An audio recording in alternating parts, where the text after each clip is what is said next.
Hey everybody, it's GauntletX, and today I'll be playing the early access event for Streets of New Capenna. So thank you very much to Wizards of the Coast for this early access account. And without further ado, let's hop into my very first sealed event of New Capenna on Magic Arena. This format is going to be based around the 5 3-color families of New Capenna: the white, blue, black Obscura, blue, black, red Maestros, black, red, green Riveteers, and red, green, white Cabaretti, and green, white, blue Brokers. Don't forget the lawyers. So there's a lot of very multicolored stuff in this format. There's a lot of treasure tokens in the format to help with that, and a lot of common lands that will mana fix. There's dual lands and evolving wilds type lands at common, so it's quite a wild sealed format, and I am sure quite a wild draft format as well. But let's see what we open up in the sealed, and I'll be going over how I like to build my sealed decks in this format. So we've got Jetmir's Garden for a green, red, white trio. Sanctuary Warden, one of the biggest bombs in the whole format. This card is absurd. A 6-mana 5/5 flyer that comes with 2 shield counters. Those shield counters will prevent the next point of damage it'll be dealt, that will be dealt to it, or it will prevent the next time it would be destroyed. So you cast this and you have a 5/5 flyer in the sky that they have to spend 3 removal spells on. They have to destroy it 3 times to kill it, which is insane, and it has even more upside than that. Whenever it enters the battlefield or attacks, you can remove a counter from any creature or planeswalker you control to draw a card and spit out a 1/1 citizen token. Sanctuary Warden, one of the biggest bombs in the format, as is the Reservoir Kraken. 4 mana for a 6/6 trample with Ward 2, and at the beginning of each combat, if it is untapped, any opponent may tap an untapped creature they control, and if they do, you still create a 1/1 fish that can't be blocked. So even if this keeps getting tapped down, you're still tapping one of your opponent's creatures and spitting out a fish token. So another really powerful card. So 2 incredibly powerful rares. They are in blue and white. Those are colors that overlap in the Brokers, blue, white, green, and the Obscura, blue, white, black. So those will be different ways we'll be definitely thinking about going. There's also Hostile Takeover here, which is a wrath effect that can often be one-sided. For 2 blue, black, and red, you can have up to 1 target creature have base power and toughness 1/1 until end of turn, and another one have base power and toughness 4/4 until end of turn, and then you do 3 damage to each creature. So with this, you make one of your creatures that is 3 or less toughness a 4/4 so that it will survive the takeover, and make one of your opponent's creatures that has 4 or more toughness a 1/1 so that it won't survive the takeover, to turn this into a one-sided board wipe. An incredibly powerful card, and this means that if we have the mana fixing at the ready for us, we could attempt to go Obscura with a little red splash just for the Hostile Takeover. That way we would be able to play both Sanctuary Warden and Reservoir Kraken and still splash in the red for Hostile Takeover. That might sound wild to play a 4-color sealed deck, but this is a format where there's enough common mana fixing and treasure tokens and stuff like that. You can open sealed pools that are very capable of doing that. So that is what we're hoping for here out of these rares. Then we have Cemetery Tampering. This card seems pretty unplayable. All it does is just mill yourself 3 cards every turn, so if you really care about dumping stuff in your grave, that's going to be fine, but it's not going to be able to cast your hit away spell until you have 20 cards in your graveyard, which at that point you've milled your whole deck and limited pretty much. We've got Errant Street Artist. This is another one that doesn't seem super playable. It's a very narrow card. The idea around this one is that it can copy your casualtied spells. That is the Maestro's mechanic. In blue, black, red, they have a mechanic that allows you to sacrifice a creature when you cast that spell to copy it. And then Errant could then copy it another time because you're copying a copy. So interesting, but a very narrow card. The rares that I'm really looking forward to playing with here are potentially Sanctuary Warden, Reservoir Kraken, and Hostile Takeover. And Jetmir's Garden does help us cast that Hostile Takeover, because again, if we are Obscura, if we're white, blue, black for these 2, this Jetmir's Garden can be a red and white dual land for us to help us cast Sanctuary Warden and help us cast Hostile Takeover's red. So let's look at the individual cards that we've got now in each color. We've got some Boon of Safeties in white. They're a fine little trick. Broker's Initiates are quite weak, although a huge mana commitment to do much with them. Skycrier is like okay. if you've got ways to buff it. Gathering Throng's okay if you have a million copies, but it is 1 toughness, and there are citizen tokens and fish tokens in this format, as we've seen from a couple of our rares. So there's plenty of 1/1 tokens to go around, making 1 toughness creatures a bit weak, so I'm not very high on Gathering Throng. Knockout Blow is a solid little removal spell. It is basically Wanderer's Intervention, but you gain a little bit of life. So get rid of an attacking or blocking creature, gain some life. So it's nice for a slower deck, which it's looking like we're probably going to be, because we're probably trying to go a lot of colors. It looks like our white is actually pretty weak outside of Sanctuary Warden. We would play Sanctuary Warden, we'd play that Knockout Blow, but it looks like white would probably just be a splash trying to hit the double white for Sanctuary Warden. That being said, even though it's a double white card, Sanctuary Warden is very much worth a splash if our mana base can get us there. Looking at our blue cards now, we have Errant, Disdainful Stroke, Security Bypass. These are all solid little role fillers. Majestic Metamorphosis is fun in a creature-heavy deck as a combat trick that draws you a card. Obscure Initiate is pretty solid. Flyers have played pretty well in this sealed format for me at the pre-releases, and Lifelink is also a very nice ability. Psionic Snoop is fine filler. Rooftop Nuisance is great. You get to tap a creature, have it so it doesn't untap during its controller's next untap step, and draw a card, and you can casualty, so if you sacrifice a creature with power 1 or greater, you get to copy the spell. That is copying all the text on the spell, so then you would tap 2 creatures, they would both not untap during their next turn, and you would draw 2 cards, so Rooftop Nuisance is pretty sweet. Triple Run Out of Town.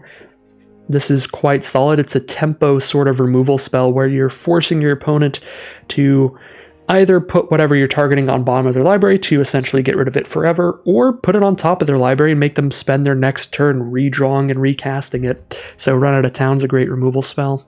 Then Sewer Crocodile's the fine filler large card there. So blue, it's not like insane, but it's definitely more fleshed out than our white. In black, we have 2 Crooked Custodian, 2 mana 3/2s. I mean, that's just a decent stat line for 2 mana. It does come to play tapped, so it's a bad draw late game for sure, but pretty exciting early game. Fake Your Own Death's a fine trick. Incriminate is not the greatest removal because your opponent gets to choose out of 2 of their creatures what they want to kill. So I don't think we would play Incriminate in this sealed pool because we have Double Murder anyway. There are some sealed pools where I think you can get away with running Incriminate. If you just have a really low removal count, sometimes you need something, and Incriminate can do a little bit of work there. But we've got Double Murder and Deal Gone Bad to fill our removal slot. Revel Ruiner is pretty solid, an evasive card that draws a card and discards a card when you play it, potentially a 4/2 with Menace for 4. Ooh, I love Girder Goons.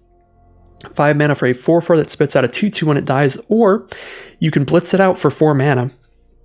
Blitz is the Riveteer's mechanic, making it so you can play it with haste and then sacrifice it during your end step and draw a card when you sacrifice it.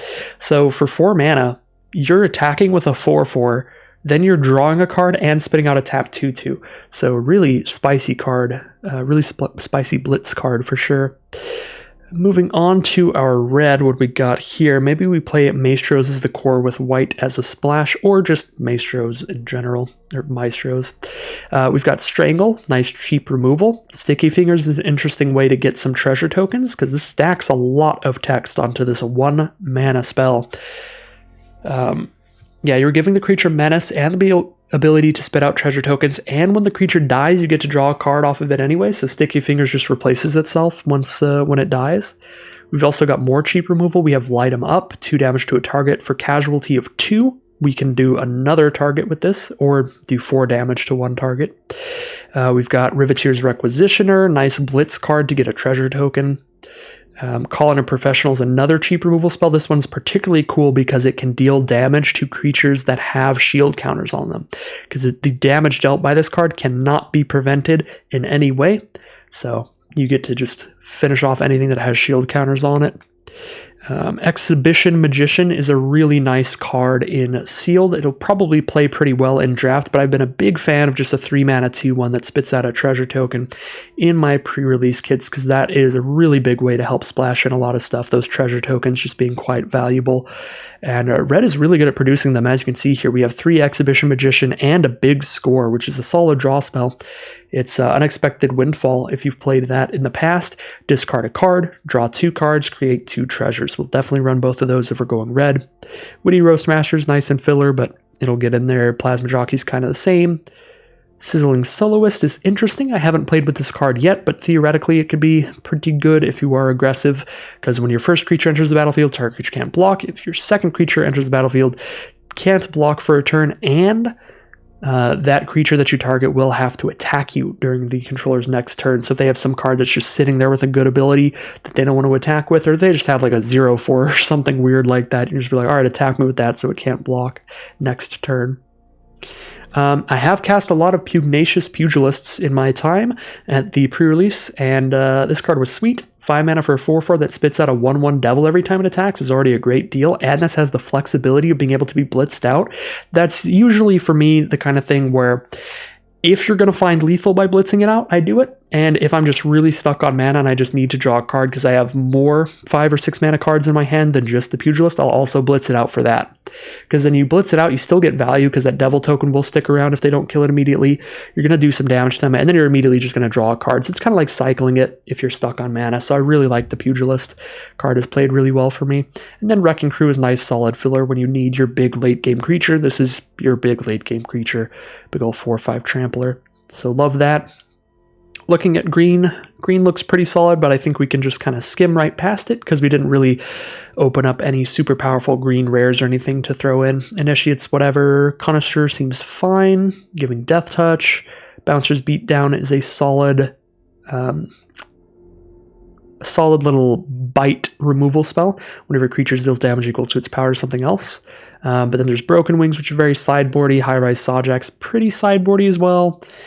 Social Climbers, very filler. Warm Welcome's pretty filler. Rox Pummeler is a nice endgame creature if you need something in the endgame. But yeah, green doesn't look super spicy, and we certainly didn't have any crazy green rares. So let's push on to our multicolored cards now. We do see a blue-white dual land. That is a good start to mana fixing. We see Exotic Pets as well in blue-white, a really fun instant. You get 2 1/1 fish that can't be blocked, and you get to put a counter on them for each type of counter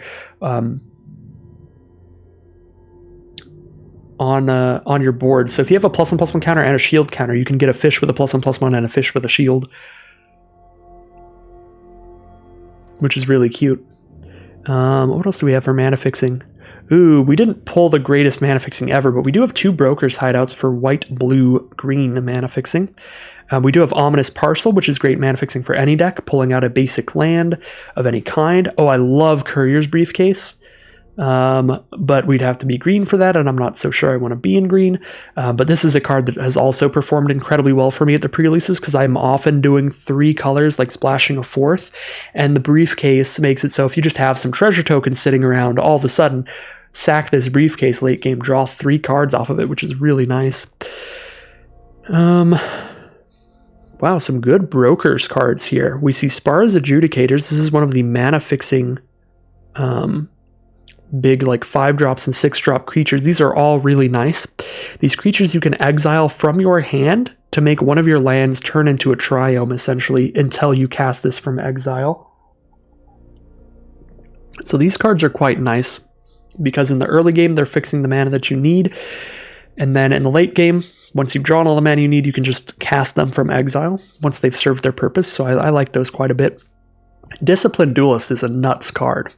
Green, white, blue for a 2/1 double strike that comes with a shield counter as well. So our Brokers is pretty nutters here.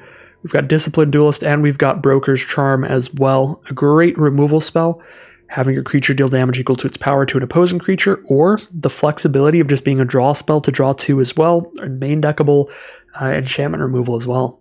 Pretty wild stuff out of the Brokers. We might have to go in that direction even though we've got the sweet, like, Hostile Takeover in Grixis. Rakish Revelers is another one of those mana fixer cards that are super nice. Brazen Upstart is fine. 3 mana for 4/2 Vigilance. That's, like, really... It's a scary amount of power for that low of a cost, but the toughness is really low, so it's just going to die. But this is a card that you're pretty okay with dying because it does have a good death trigger, so Upstart's fine. It's solid. And then we have Jetmir's Garden. We've got that Hostile Takeover. We have Quasar Augur of Agonies. Whenever you draw a card, an opponent loses a life and you gain a life. This is great if you're a controlling deck that's going to make the game go long, and it's a 3/4 body, so it's a pretty good blocker. And then Civil Servant. This is one of my favorite 2-drops in the whole format. This card has performed well above my expectations in the pre-release. I think just a 2-mana 2/3 is a pretty good body size, and it's not too hard to get some citizen creatures on the board. And when you have a citizen on board, a 2-mana 3/3 lifelink is insane early in the game in a slow sealed format like this. So Civil Servant alongside cards like Courier's Briefcase that are spitting out a citizen token real quick, that was just chef's kiss. I loved this card. So yeah, I really like our broker stuff that's going on. Even though I think red is our best individual color. We've got solid black too, though. We've got great red, and then in black we have like Girder Goons, Double Murder, and Deal Gone Bad. Blue has Reservoir Kraken, Rooftop Nuisance. Like, we can go Maestros, and that gives us some of our strongest colors, as well as the really powerful Hostile Takeover here. We just don't have incredible mana fixing for the color pair, because we have a single Tramway Station and then a couple... Broker's Hideout doesn't even mana fix. That's green, blue, white. None of the colors that we'd be playing in blue, black, red. That is so unfortunate. Yeah, if we go in blue, black, red, we get some of our strongest cards, but we have some of our worst mana. Our mana is just going to be Ominous Parcel and Tramway Station, so our deck's going to be pretty inconsistent. I really don't like that, in theory. I think... If we're in red, though, we get a lot of treasure tokens from red. So we can go blue, black, red, and just make red the most prominent color, play everything that makes treasure tokens. Feeling like that. I know Brokers would work well as well, and Brokers has better straight-up mana fixing. We have a green-white duel here. We have two Brokers tricolored Evolving Wilds that pull out a Forest, Plains, or Island. We also have a blue-white duel, so... This is a hard choice. We have powerful cards in Brokers and great mana fixing in Brokers. We have better... I don't know, just like more consistent removal and more bombs in Maestros, but much less consistent mana. But when you look at Brokers, it's like our bombs are still quite powerful in Brokers, because in Brokers we still have Reservoir Kraken, and now we have Sanctuary Warden as well, which is nuts. We have less good removal. We only have 2 removal spells, I think, in green, white, blue. We have our Bouncer's Beatdown, and we have our Broker's Charm. Whereas if we go Maestros, we've got all kinds. We've got 2 Murder, Deal Gone Bad. We've got Strangle, Light 'em Up, Call on a Professional. All kinds of removal in Maestros. But I guess even in Brokers, we have Run Out of Town. I'm just going to go for it. I think I'm going to go Brokers here. I don't think that our bombs are that much weaker, because we have the Kraken either way. Now we just have the Sanctuary Warden instead of the Hostile Takeover, and we just have much less removal, but we have a way more consistent mana base, so we shouldn't have too many issues early game. I think Brokers is the way to go here. So we're definitely going to play Ominous Parcel. Definitely going to play the Civil Servant. We'll probably play Rakish Revelers. I like these cards even if they're slightly off color. So if my deck is green, white, and blue, the Rakish Revelers early game can exile itself onto my land, help me mana fix my green and white mana, and then late game it will cast itself, because I can tap the land that it's exiled onto for a red because of its ability, and then cast this from exile as long as I have a green and white land on the board outside of this by that time. So I like running these cards, at least in sealed, even if they're one color off, because they'll just cast themselves. Like, I'm not going to run a single red source in this deck, but I'll still run a Rakish Revelers. So we'll definitely run Broker's Charm and the Double Duelist. Definitely run Spar's Adjudicators. On-color ones of these mana-fixing creatures are phenomenal. Courier's Briefcase is an excellent card I've always loved. Definitely double Broker's Hideout. Then... maybe play a cat if we need a filler creature. Don't think we play a bookcase, but maybe. Definitely play Jetmir's Garden for that green-white dual land. And then we play Skybridge Towers for the blue-white dual land. And then we can play Exotic Pets because we'll have the counters to put on these. Even if you don't have counters to put on this, it's kind of like an instant speed Phantom Warrior. Just 3 mana at instant speed, get 2 power of unblockability on the board, gives you some inevitability against your opponent. If the game's a board stall, you just keep chipping away. Does not seem bad at all. Alright, Venom Connoisseur seems fine. A 2 mana 2/2 with some upside. We'll play it in here. Unfortunate that it's not a Citizen. Citizen is a very nice creature type to have in this format for Civil Servant and cards of the like. Definitely play that Bouncer's Beatdown removal. Flyers are quite good in this sealed format, and we're not going to have a lot of flying blockers, I don't think. We don't have a lot of blue or white creatures, which is where our flyers would be. So we might actually main deck 1 or 2 high-rise Sawjacks. They're also Citizens to help our Civil Servant out. So if we go turn 2 Civil Servant into turn 3 high-rise Sawjack, we get that 3 power lifelink attack in turn 3, which is nice. So yeah, I think I would rather play the high-rise Sawjack than the other 3 mana creature, the 3/2. I just prefer higher toughness than higher power. And the reach is helpful for our deck, I think. We'll throw in the Pummeler for now, but that's probably going to get cut because we're just going to have better bomb power with Sanctuary Warden and stuff. Better late game plays. Warm Welcome actually seems okay in this deck when our biggest bombs are both creatures. So digging 5 cards deep, searching for Sanctuary Warden or searching for the Kraken is actually kind of nice. And the worst case scenario, it's 3 mana instant speed, 1/1 that draws a card. It's like an instant speed Spirited Companion, sort of, but doesn't have all the synergy that Spirited Companion had in Kamigawa. We're not bringing it back to our hand. It's not a relevant card type. It's not an enchantment. It is a relevant creature type, and it gives us a 1/1 for casualty. We'll see how it plays. I'm going to run it in the main deck for now, but we'll be open to swapping things around in between rounds if I remember to do that. Spoiler alert, I basically never do. So definitely Sanctuary Warden is coming right in here. Knockout Blow's getting in here as well. A nice removal spell when you're trying to play the long game and make it to your big bombs like Sanctuary Warden. Reservoir Kraken is getting right in here, as well as the Run Out of Towns. Just great interaction. Rooftop Nuisance is quite solid as well. Get that in here. That's a 40 card deck already. But we'll definitely play Obscura Initiate, a flyer that can get lifelink. And then anything else that definitely goes in. Majestic Metamorphosis might go in.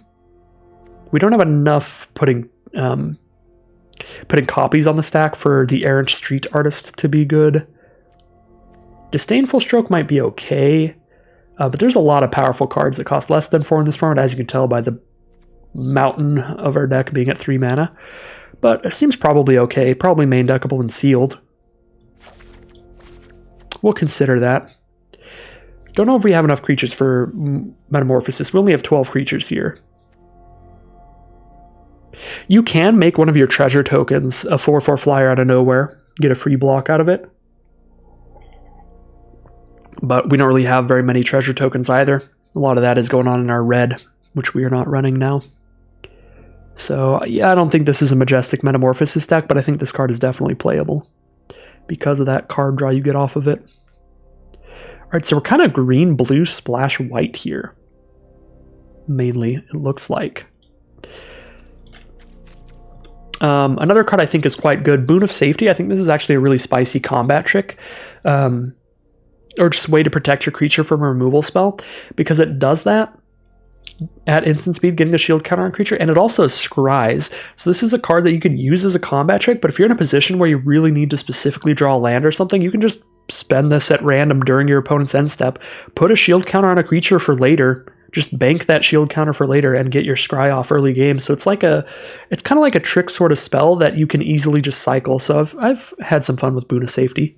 I've enjoyed that card, but again, with a low creature count, it's not going to be super good because it's not going to be super consistent. All right, I don't think we cut any creatures. I think we just cut 2 non-creature cards here. How many counters do we have in here? Not a lot, just a little bit of shield counters. Couple duelists that get shield counters. That's kind of it. Yeah, that's it. The duelists get shield counters, the Sanctuary Warden gets a shield counter, so I don't think the Exotic Pets is going to do anything super spicy, but it's still giving us those 1/1s at instant speed. I probably still run it. I don't know. I do not know. 3 Run Out of Town might be a little bit much. Maybe we cut one of those. Maybe we cut a Warm Welcome. I guess with Warm Welcome, Exotic Pets, and Courier's Briefcase here, we have 3 more creatures than it looks like we do. We actually have 15 creatures in this deck. It's pretty solid. Definitely not cutting Courier's Briefcase. I love that card.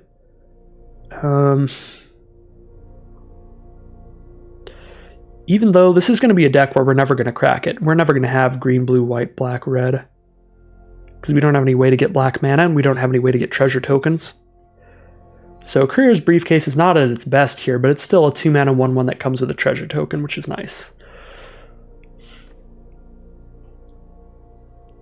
It's still just a slightly weaker version of the Innkeeper, Prosperous Innkeeper, which is definitely good in the multicolored format.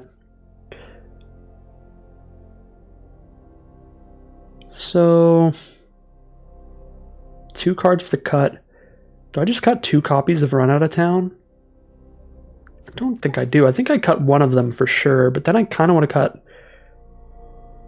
I don't know. I do like the idea of Warm Welcome to pull out Reservoir Kraken and Sanctuary Warden from our deck. The other issue with this card, though, again in our deck, is that we only have 12 actual creatures. So a little more than 1 out of 4 cards. We are going to miss sometimes. Looking at the top 5, we're sometimes just not going to see a creature. It's not that likely that we miss, because again, we have more than 1 out of 4 cards in our deck is a creature. But that is something we have to factor in. There's going to be a percentage of the time, I don't know, maybe 1/3 of the time or something like that we'll miss on this card. And it's going to be really bad when that happens.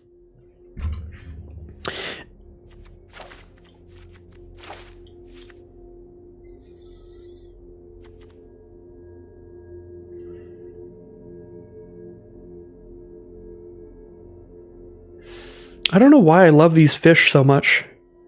They should have given the Exotic Pets, the little fishes, such adorable artwork, because I think it's impossible for me to accurately judge how good this card is, because I'm fallen in love. I can't cut it. I can't even consider cutting it. I can't even consider what it even does in the deck. I don't care. It's beautiful. It's beautiful and it's staying in.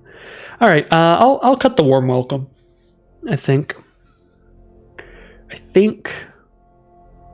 Maybe we cut 1 Sawjack. I don't know. Maybe we cut Disdainful Stroke.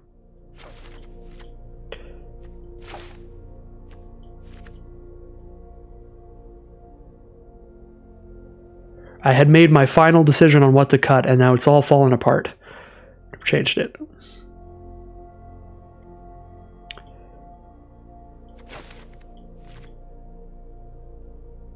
We've got a lot going on at 3 mana. Sure, I'm going to cut the Warm Welcome here. Now let's make sure that our mana base is all good, which is going to be very challenging in this format, or at least very time intensive in this format, because all of your decks are going to be pretty multicolored, at least in Sealed. In Draft, you can definitely just go for a 2-color deck if you want to be boring. That is absolutely a choice, but in Sealed it's not going to happen particularly often. That you won't be at least 3 colors in some extent. This is green-white. Okay. So, oh boy. All right, we've got 1, 2, 3, 4, 5, 6, 7, 8, 9, 10 blue cards. 1, 2, 3, 4, 5, 6, 7, 8, 9, 10, 11, 12 green cards, and 1, 2, 3, 4, 5, 6, 7 white cards. So green, followed by blue, followed by white. We don't want a single mountain. Let's see how our color distribution of lands looks right now. We have 5, 6, 7, 8 green sources, or ways to pull out green mana. So 8 on green right now. Number 2 was blue. We've got 5, 6, 7, 8 on blue as well. And on white, we've got 1, 2, 3, 4, 5, 6, 7 on white. I think we can cut 1 white for 1 more green. Now we have 6, 7, 8, 9 green, 5, 6, 7, 8 blue, and then 1, 2, 3, 4, 5, 6 white.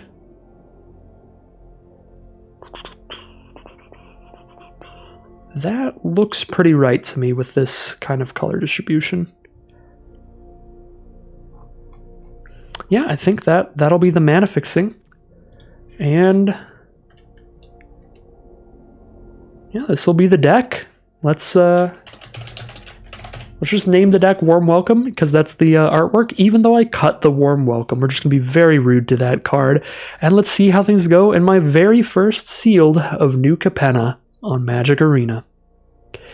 And today's video will not be uploaded because not be edited, because I am just going to upload this as soon as the event is over so that I can just play a ton more rather than do any editing today. Tomorrow's video is going to be probably my first draft of New Capenna, which will be edited together, and that will be from the early access event as well. All right, so this is a risky keep here because we definitely need a white source, but we've got the high-rise Sawjack on 3, and honestly, I wasn't looking. I was just like, ooh, we've got 3 lands, 4 non-lands, let's go. Never Punished, we get our Courier's Briefcase turn 2, which we can easily sack as a treasure token to cast whatever we need to cast with white mana, because we know we can never sacrifice this briefcase to draw cards, so this briefcase is just going to be used as a treasure token.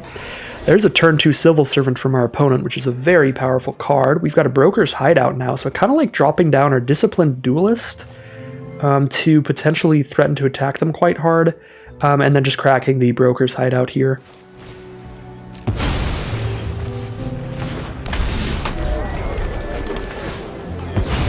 Grab our white source.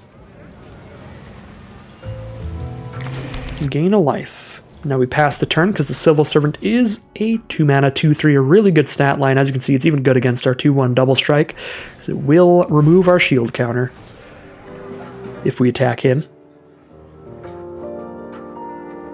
But yeah, Civil Servant, this card just slaps, in my opinion. There's a Citizen. They can attack with a 3/3 lifelink this turn if they want.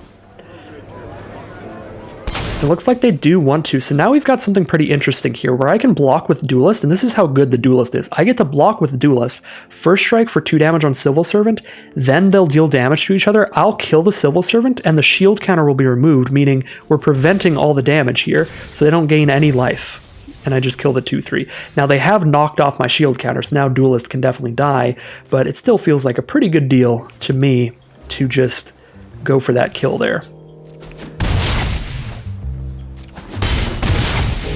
Now the Duelist just hitting for 4. Now we get to drop a Civil Servant and hold up a Disdainful Stroke. Pretty excited to do that here. That might be greedy, but I love getting a 3/3 lifelinker down. Maybe I'm supposed to just go for pets or something, make sure I'm spending 3 mana, but it works out. We get to Disdainful Stroke this Celebrity Fencer. I'm going to do that to make the most of my mana and just stay super aggressive here. Try to keep the pressure on my opponent. Now we've got a Rooftop Nuisance for the next card they play. We can just tap it down. Feels like we're really getting there right now. Oh yeah, they're down to 10. We're gaining 3. We'll slam some pets down during their end step so we have expendable fodder to double Rooftop Nuisance if we want. Jewel Thief is the play. Vigilance Trample 3/3 that comes with a treasure token, a very good common.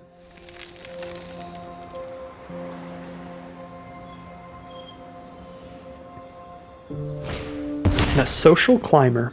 Alright, 3/2. So, if they attack with Skycrier here, our Rooftop Nuisance is going to, I think, get lethal. 4, 5, 6, 7. Not quite. Rooftop Nuisance will not quite be lethal, but it'll be quite good.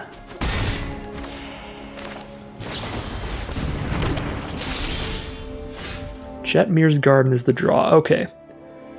So, Rooftop Nuisance. 1, 2, 3, 4, 5, 6, 7, 8. Yeah, not quite lethal. Cast with Casualty. Tap that down. Sacrifice. I think I want to keep getting life gain. But the fish will be really threatening. We're at 22. We don't need the life gain. The fish will be really threatening here. And we're doing just as much damage.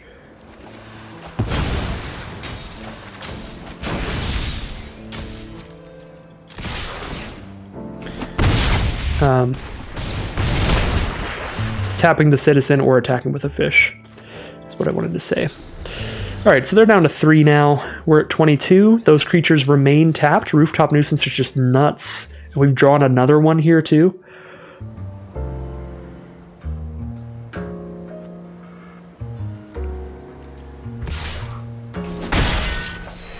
Oh, my apologies about the in-game audio. If that was a little loud, I'm going to lower it down a bit here to what I usually have it at. All right. I think we just lethal, right? Send it in, holding up a bouncer's beatdown if something weird happens.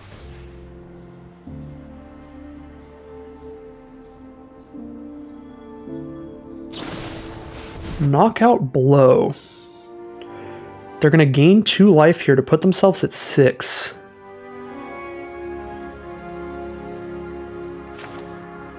We kill our own disciplined duelist here.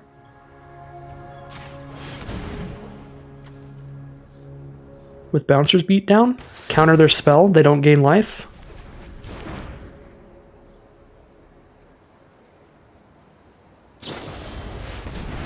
Alright.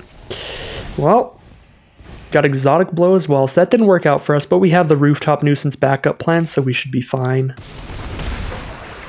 Still works okay.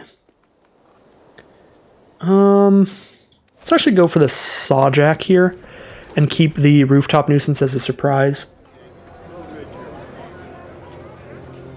That would have been a really spicy way to find lethal there, but unfortunately, exotic pets from our opponent. 2 3-mana instants from them there. Very swingy. They just passed turn. Here's Reservoir Kraken now. That's pretty big. They're at 4 life. We just hit for 2 twice, right? Yeah, we can just cast the Kraken here. I'll just cast the Kraken to give them the option of tapping it down if they want. Because if they do, we get a fish. The only reason to do so would be if they want to attack us, which seems unlikely, but give them the option there.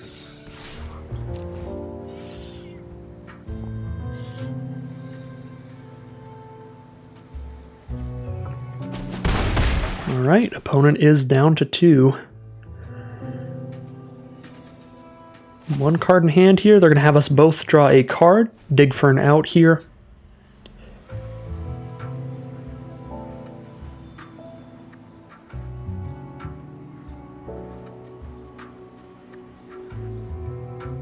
They can go up to 3 life by getting the Skycrier lifelink here. But that would require tapping the Skycrier and they'd have 1 less blocker.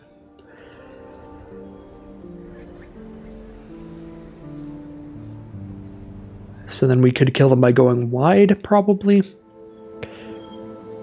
I guess they'd still have 3 blockers for our other stuff. They did not go for the Skycrier attack here. Do we think the fish are going to be lethal?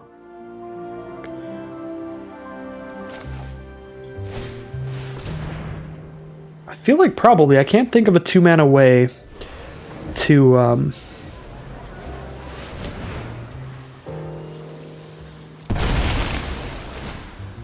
kill our fish, but there's probably one. So I'm just going to go ahead and cast a new creature, sack it to the Rooftop Nuisance, to make it easier for the rest of our board to get in, and then just attack all. Sacking our summoning sick creature.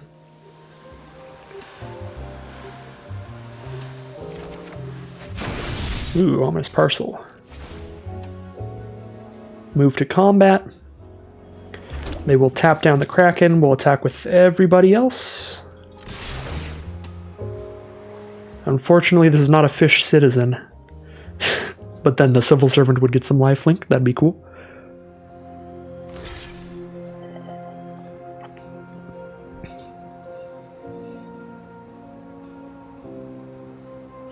So we tapped down the Skycrier because we didn't want them to have access to any life gain on blocks. Even though we could have tapped down the bigger creatures to make it more likely our stuff survives. I think this is just more likely to find lethal. They have a fight spell here. We still do exact Z's. All right. That will be game 1 of Streets of New Capenna sealed. 1-0.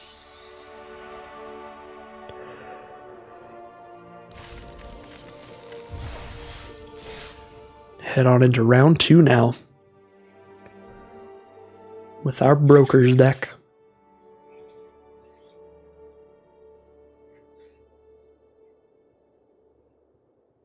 And if you want to see some more sealed decks of this format, I do on my Twitter account, same name as the YouTube. I did post all my pre-release decks. I went 3-1, 3-1, and then 3-0, 3-0. So I did pretty well. But we definitely dropped some matches.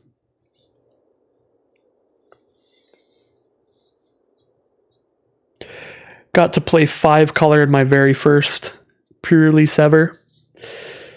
Not like the full 5-color, but I got an Obscura kit, and then my Obscura cards were not super good.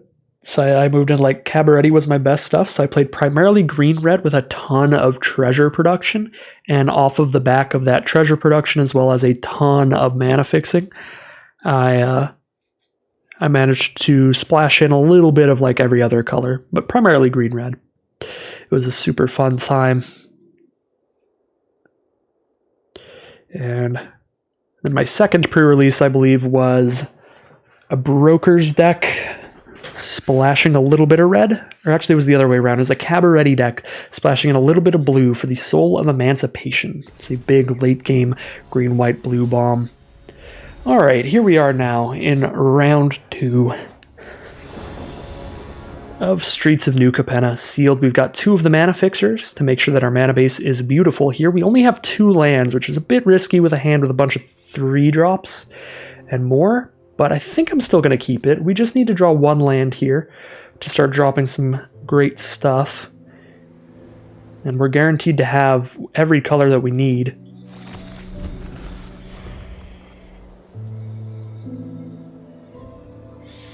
Kind of a greedy hand for sure. Greedy keep, I should say.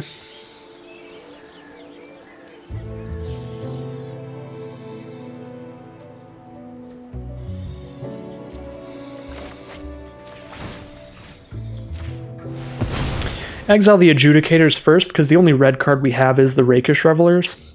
So the Adjudicators is just a more valuable mana fixer for us. Making the forest able to tap for white and blue. Alright, we've got all 3 of our colors now. They start off with a Halo Scarab. 2-1 they can exile from their grave for a treasure token. We can play a 2-3 to get that blocked, or we could play an Initiate to start attacking in the sky. We're on the play here. Let's get on the aggressive.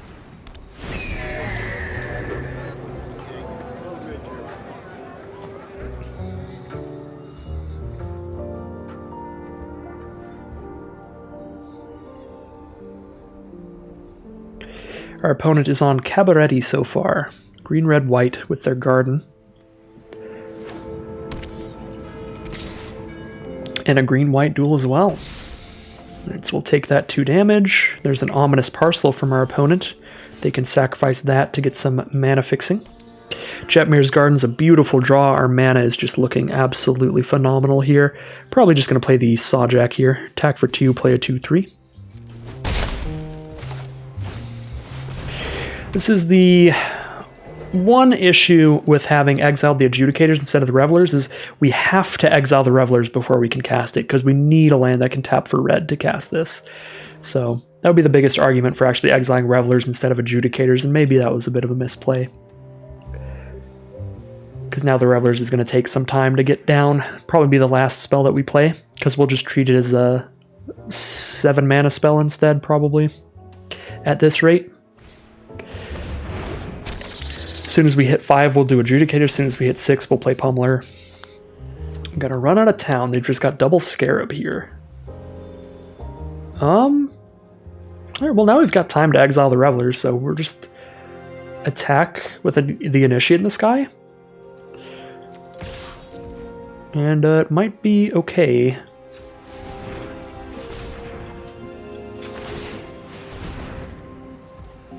Might be okay that we didn't exile Revelers.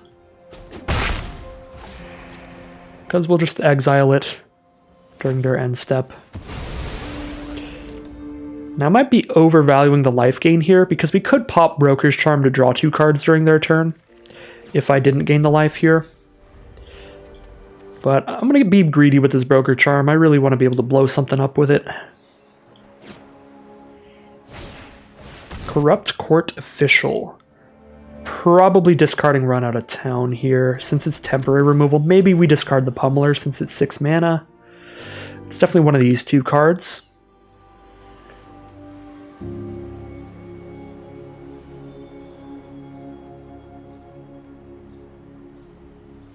I'll discard the Pummeler. It's not super good against all their small stuff, because they just block with a single 1/1 and they pop the shield counter. And then they just need to block with, you know, a 2/2 and a 1/1 to kill it.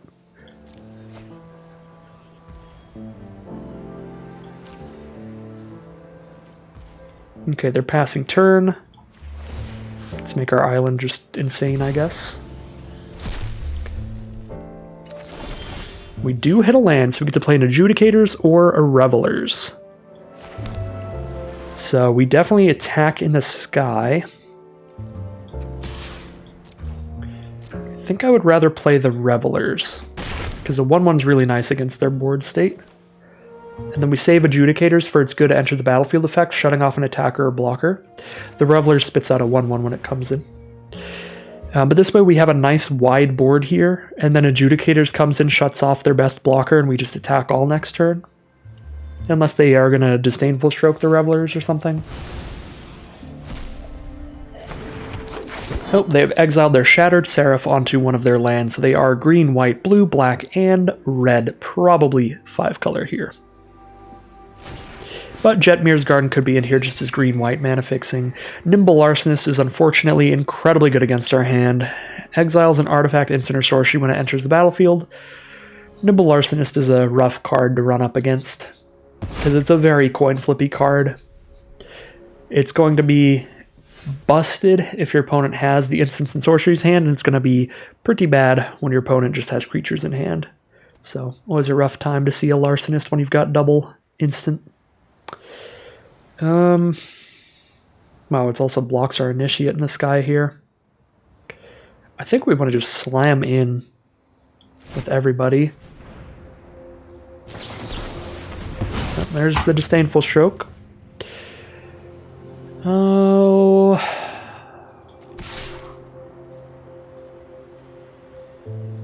We're definitely setting in a 1/1.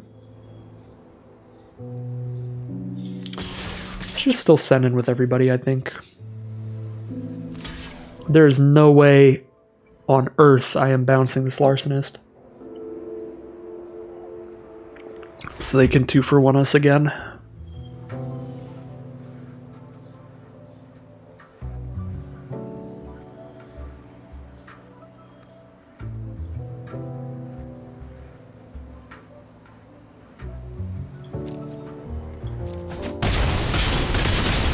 Alright, they're down to 11. They've got more cards in hand, but we have a slightly bigger board. And they're 2 mana away from casting their 7-drop. But they do have a Halo Scarab in the grave to get 1 of the 2 mana they need. Exile it from grave, get a treasure token towards the card there. Scheming Fence is basically just a 2 mana 2/3. It can steal an ability from something on the board, but only an activated ability, which is kind of a rarity in this format. Now we have Disdainful Stroke for their Shattered Seraph, so we can do the same to them as they have done unto us. And they know we have Run Out of Town, so if we attack with Sawdrak, I think we just hit for 2, because we can just run out of town if they double block. Actually, no, if we attack, they'll just block with their 2/3. Yeah, we don't really accomplish anything by attacking, actually. They can just play around Run Out of Town by, again, blocking with the 2/3. So, it's going to be a top deck war here. We're just going to be staring at each other until somebody draws something super spicy. Cleanup Crew blows up our treasure token, I guess. And then it's a 6/6. That's a problem. They're still going to have a treasure left behind to cast the Seraph, but we can bounce the Seraph. I think I would rather bounce the Seraph than the Cleanup Crew, so I'm just going to counter that.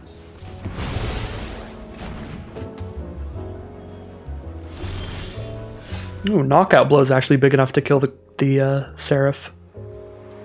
Oh, and the Sawjack is too. It blocks as a 4/3 reach. Yeah, we are in top deck zone. Population, Goblet, and Bloodchin.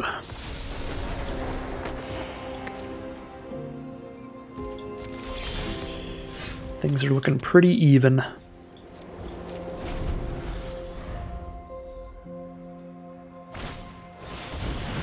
Lagrella will change that. Lagrella is Banisher Priest, which is a very good card.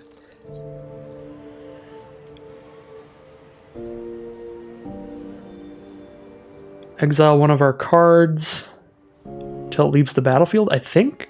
Or I guess they have to exile any number of other target creatures controlled by different players till it leaves the battlefield. So they have to exile one from each player, I guess? Okay.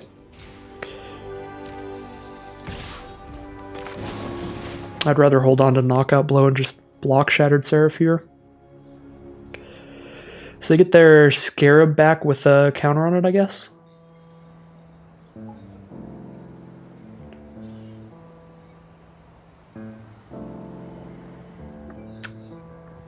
I guess 2 counters on it from Lagrella. Unless they want to counter this. Nope. Cool. Big Scarab is here. We'll trade for the Seraph. Broker's Hideout. Well, that does dig a land out of our deck.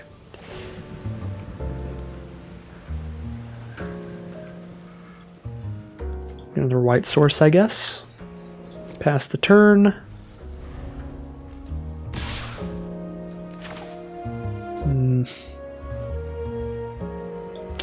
Yeah, I guess I wasn't thinking it through of how big the Scarab was going to be here. Yeah, we're taking damage for sure. I should have just went for Knockout Blow.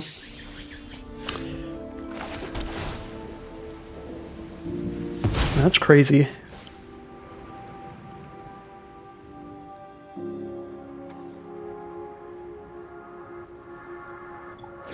Yeah, Lagrella's nuts. Wow. Alright.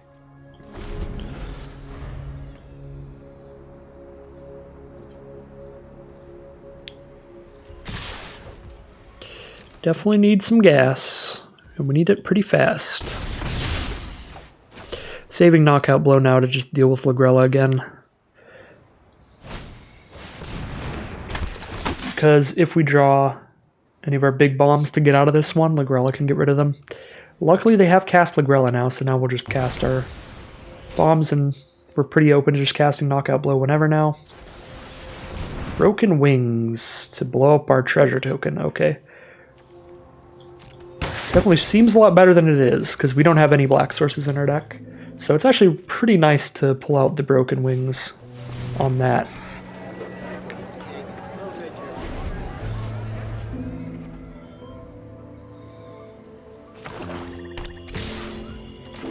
Blow up the Halo Scarab. We don't want to blow up Lagrella, because all that happens if we blow up Lagrella is they get a bigger, better 2/3. It'll be a 4/5.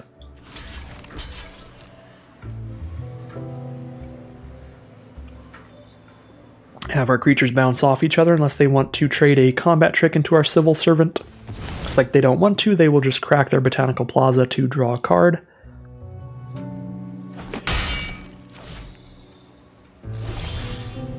Ominous Parcel. We can blow up Lagrella, but I would rather save this to blow something else up, because again, I don't think I want to blow up Lagrella. They hit us for 2 every turn. We hit them for 3 and gain 3. So we are on board in a pretty good position, but they have multiple cards in hand. And we don't know what they are.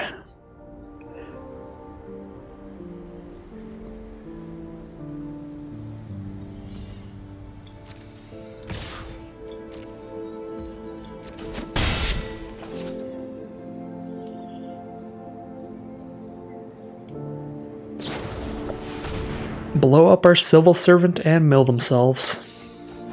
They milled 3 lands. That's pretty good. Now their non-land count and deck just went up pretty dramatically. Ooh, run out of town. Not actually very good at this point in the game. Especially on a Lagrella.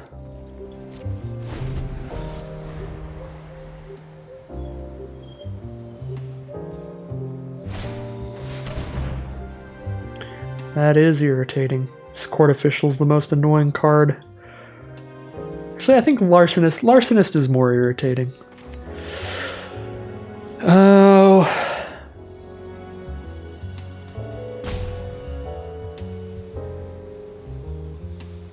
There's no way we're supposed to bounce Lagrella. I think we just discard Run Out of Town. Yeah, I just need to start holding on to lands against the Court Official. Again, this is my very first game of this format on Arena. I've done some pre-releases, but I'm still very, very new to the format, so not playing around too much because I don't know too much. Rooftop Nuisance. We probably do just sack the Citizen to draw another card here and see what we hit.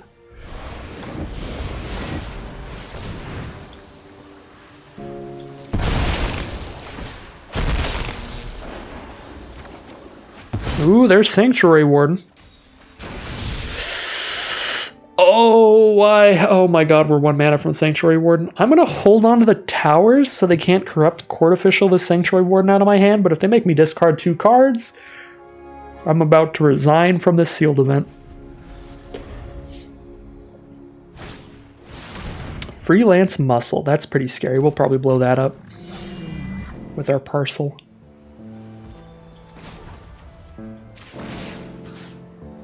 No way on board to give that extra power, right? Yeah, no way on board to save that. Okay, so we do blow it up. And here's Sanctuary Warden. Okay, sweet. Sanctuary Warden resolves. Let's play it safe here against exile-based removal, because exile-based removal definitely exists in this format. There's Lagrella, and there's the 5 mana thing. I am going to remove a counter here. That is going to play worse against destroy removal. Now they only have to use 2 cards that would say destroy target creature instead of 3, but this way if they play something like Lagrella that immediately exiles it, at least I drew a card and made a 1/1 where I wouldn't have otherwise.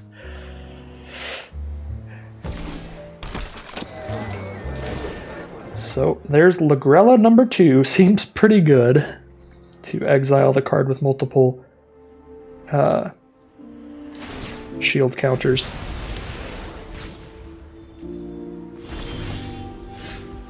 Okay, we are definitely sacking the land. Now we've got whatever color we need in hand to play after this. What do we draw into here? No, I spent an extra mana for fun. Ooh. We'll use that extra mana to cast Reservoir Kraken.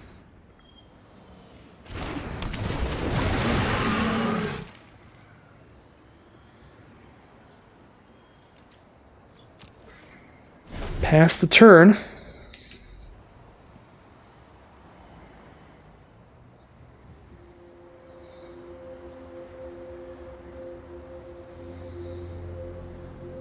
See what they've got here. They got 3 cards in hand. They have to deal with a Reservoir Kraken now to get through. If I find any way to deal with a Lagrella, I'm going to have a Sanctuary Warden on board again.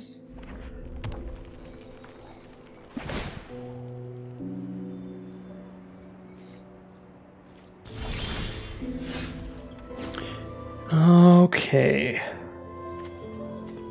3, 4, 6, 7, 8, 9, 10, 11, 12, 13, 14, 15. 2 lands left. So should be hitting some kind of gas here. I don't remember what's in my deck though, so I don't remember if we have any more removal to get this Lagrella out of here. I don't think so. We're a pretty low removal deck, unfortunately.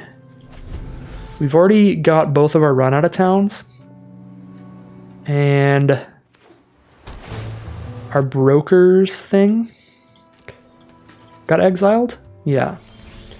We actually do have one more card that could get us out of this, which is going to be the green removal spell.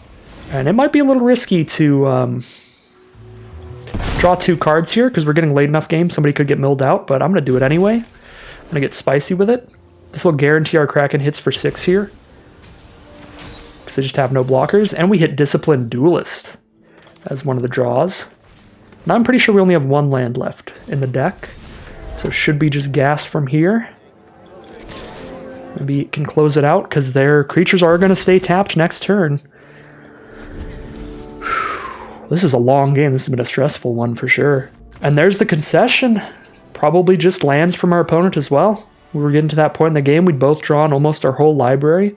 So we're down to just drawing our last bit of lands and chilling. All right, 2-0 now for our Brokers deck.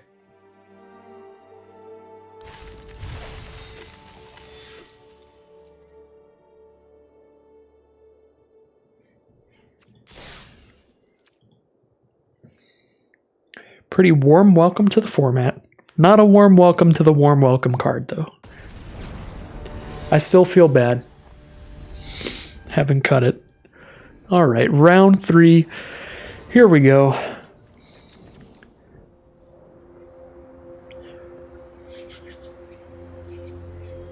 This is a wonderful hand mana-wise.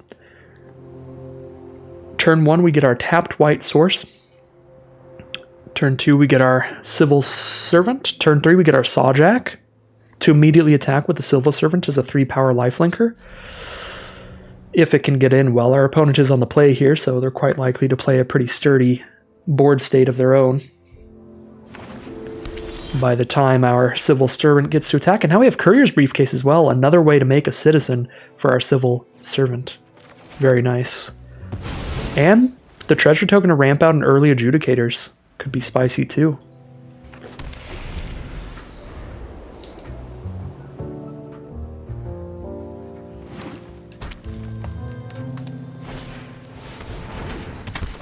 Rafine's Informant from our opponent, going to connive when it enters the battlefield. So they get to draw a card and then discard a card. If they discard a non-land card, they do get a +1/+1 counter, and they did do that. They have a 3/2 Rafine's Informant now. So a 3/3 lifelink doesn't look particularly good against a 3/2. Kind of interested in just playing some 2/2s right now and offering trades. So I'm going to cast Venom Connoisseur.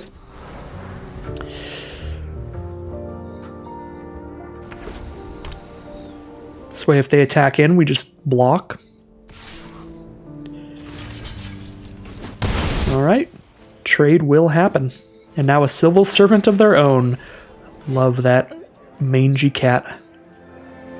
Let's go play our own Civil Servant here.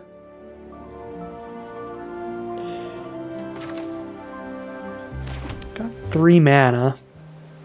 Can play our Sawjack instead, make the most of our mana here. Can also play the Briefcase, but then we're not blocking their Servant. I don't know, I think I'm just going to play my own Servant. That seems like our biggest threat. That we have castable at 3 mana. Let's bounce off each other, I guess. Alright, Exotic Pets. So now... I'm actually more interested in getting this Briefcase down for treasure than I am in getting a 2/3 down. Because this treasure means if I top deck an untapped land, I can play one of my 5-drops, which is going to be really good if I can slam down a 5/3 and a 1/1 here. It's going to be really scary on a smaller board state like this. And this Courier's Briefcase, by getting the 1/1 Citizen, gives me a very expendable card for the Rooftop Nuisance as well. Alright, so another Rafine's Informant. This one's just going to be a 2/1 though. And it is not a Citizen, so no life gain for their Servant. So we are single-handedly outracing with our life-linking Civil Servant. Unfortunately, another no-land hand here. I think we probably just play our 2/3 post-combat here and start blocking their Civil Servant. But again, it's not necessary because we are gaining 3 every single turn while we're dealing 3. So we win the race even if we just don't block at all. So I guess we could play exotic pets instead if we want to. Actually seems kind of okay by me, because then we get to hold up a run out of town. If something dramatically bad happens, like they play a Sanctuary Warden, we can like spend 4 for a run out of town by cracking our treasure.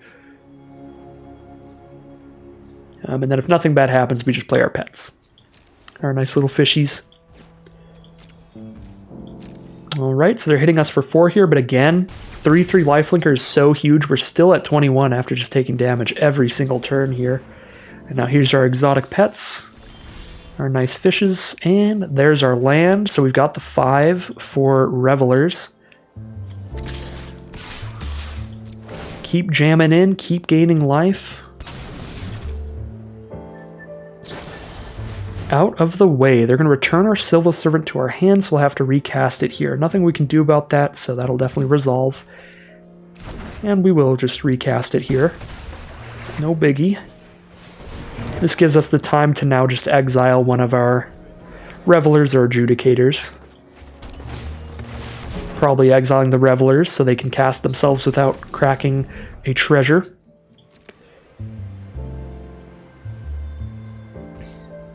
By being our red source that we need.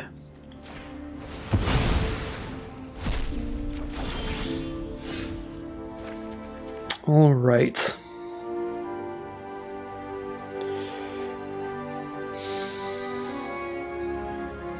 Rock's Pummeler. It's pretty annoying here. Do we want a Rooftop Nuisance?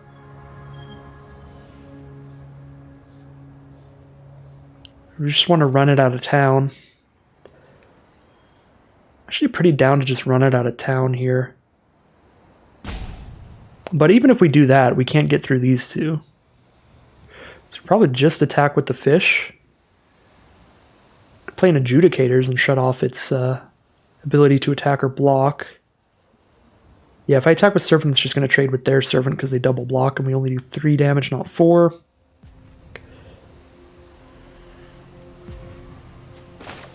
I'm actually going to Rooftop Nuisance and sacrifice a fish. Because I want the Citizen for Civil Servant. And to be able to keep attacking with the Civil Servant. I think that's what I'm going to do here.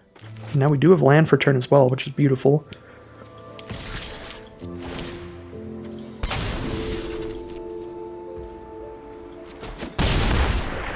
Everything in our hand is 5 mana or less, and we've got 5 lands out, plus we drew a 6th, so we're pretty good to sack the treasure and just get another creature down. So I shall keep the pressure on, and now Rooftop Nuisance is quite likely to find us lethal next turn. Or, again, not lethal, we don't have 8 power out, but it's going to make sure we just keep jamming in.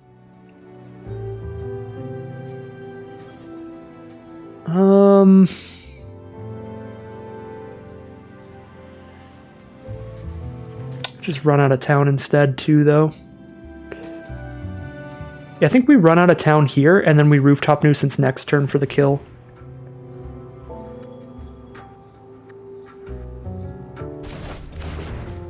Adjudicators is an option too. No, it's probably supposed to be Adjudicators this turn.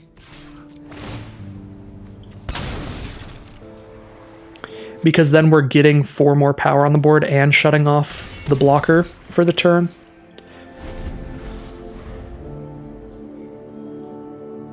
But I'm pretty sure this works too. I mean, we're at 27, they're at 2. We have a 1/1 unblockable. Gilded Pinions. They get a treasure token when they cast that, and they can give a creature flying.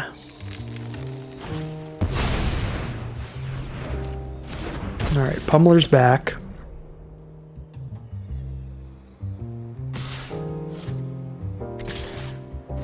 They are going to send in a Civil Servant. Alright. So Rooftop Nuisance should be the kill, but so should Adjudicators, I think. Shut off 1 blocker, everything hits for at least 1. Yep, that'll be the kill.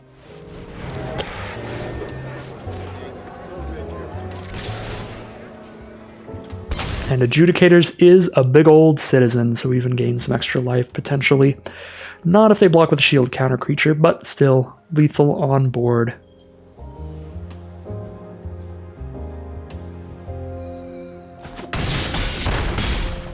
Alright, 3-0 now. So we head into round 3.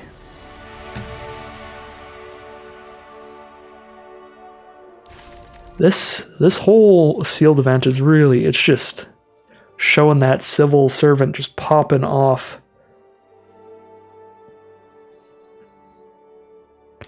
Card is so good with a citizen alongside it. And again, just that 2-3 body's pretty relevant too, as you could see from our opponent when they had, you know, the 2-3 along with just the 2-1, so that they could double block our servant and kill it while only losing 1 creature.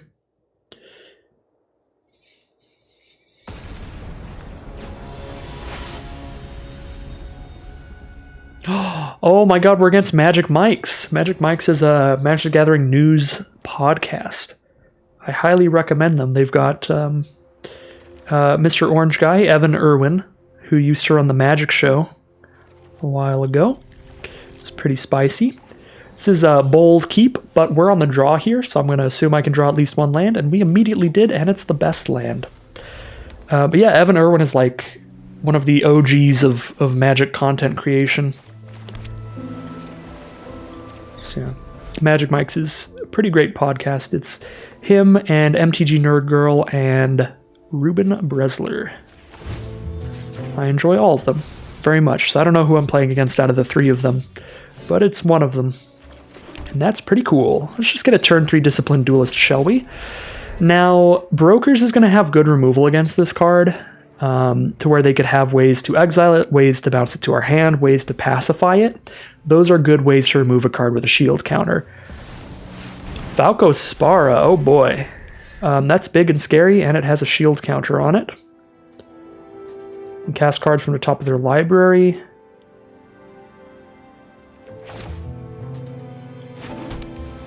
We can attack in, and in first strike damage, pop off their shield counter, and then kill with Broker's Charm.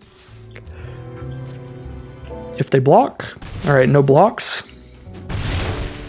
Fair enough. I don't know what we're going to do about this Falco Spara. I have no idea what we're going to do about it. Just try to outrace it, because it doesn't gain any life or anything, so we'll just play our unblockable fishes, and one of them will get a shield counter. So I guess we just play Parcel, and then play a 3-drop during their turn, between Broker's Charm and Exotic Pets. So this is a flyer with a shield counter. They can look at the top card of the library, and they can cast spells from the top of their library by removing a counter from one of their cards. So it's a lot. So pretty wild card. Okay, they're going to pass turn here. Let's just get our pets then, I think.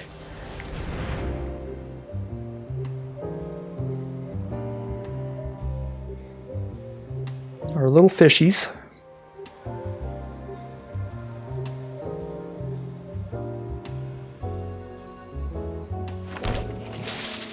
And one of them gets a shield. A shielded fish. Absolutely adorable.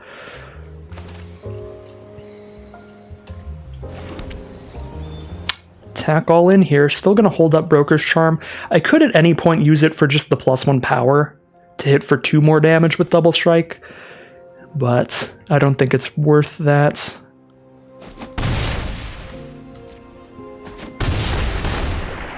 Now, would we rather hold it up or just play our Sawjack here? Because our Sawjack does threaten to get rid of the shield counter from their card, and it puts more power on our board too. Yeah. Let's get more power on our board, play the Sawjack here.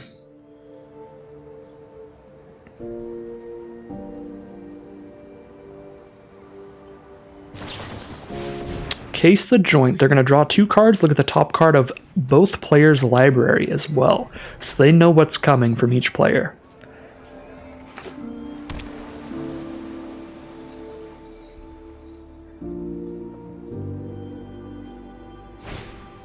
Cleanup Crew. That'll blow up our Ominous Parcel or gain them 4 life when it hits the board. Both pretty good effects to have access to, and they are going to blow up our artifacts. What now? That is a big blocker. Do we just Adjudicators? Shut that off as a blocker? If we do that, we're tapped out, so they know we can't use a trick for our duelist to get in any better.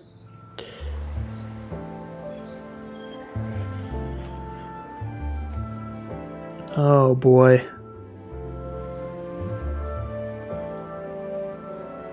I believe Venom Connoisseur could be spicy in the future.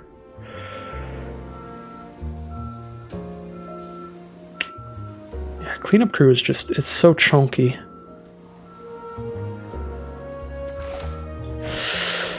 I think we shut off Cleanup Crew's ability and we probably attack like this in the interest of popping off the shield counter, but not so hard that we want to pop our duelist.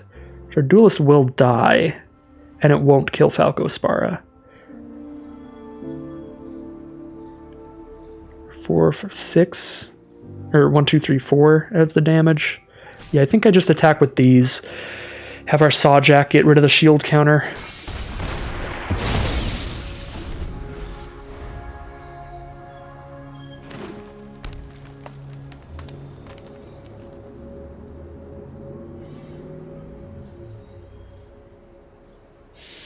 So the shield counter's off now for Broker's Charm, Bouncer's Beatdown, all that kind of stuff to be active here. And Rock's Pummeler. Another shield counter card. We're probably just all in on the fish at this point, unfortunately.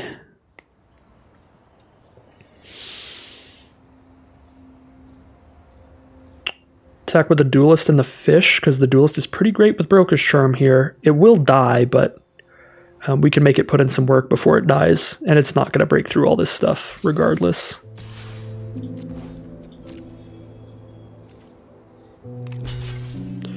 Okay, yeah, let's put in some work with it before it dies. Kill the Cleanup Crew and Falco Spara.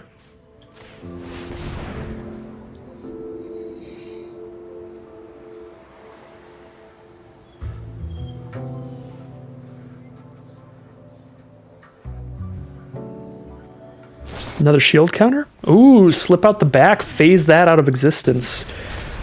Still get rid of the Cleanup Crew, though. And Duelist actually remains. Because I totally forgot about the shield counter on Duelist to survive the combat damage.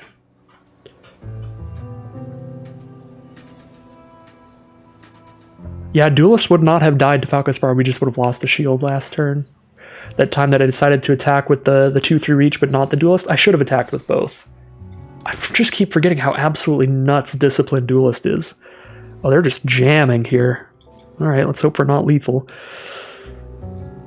Let's hope for not lethal. We can only stop 4 damage because it's all trample.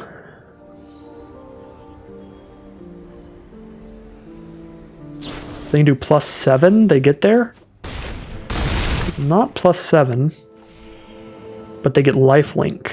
So they're at 14. 4, 5, 6, 7, 8, 9, 10. We cannot lethal them.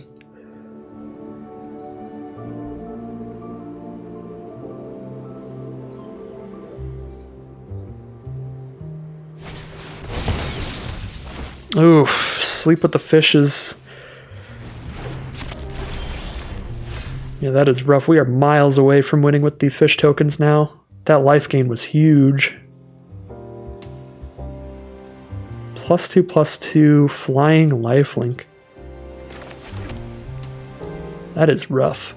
We only have 1 green source, so we can only cast 1 spell here. We're at 5 life. I don't think we can survive. I think we're dead. Because we can only kill 1 of their cards with Bouncer's Beatdown. I guess Pummeler is not trample anymore. I don't know how that happened. I don't know what happened to its shield counter. Oh, they played a spell off the top with Falco Spara. That's what happened to the shield counter. So because Pummeler is no longer trample, we can survive. So we can Bouncer's Beatdown to kill Falco Spara. Just 4 damage. Shoot that. And then we just send in Duelist. Make sure that we have chump blockers against Pummeler. Unless they can cast a removal spell and crack the parcel. So they have to have a removal spell that's like 2 mana. They have to have the 2 mana pacifism exactly to kill us. I believe.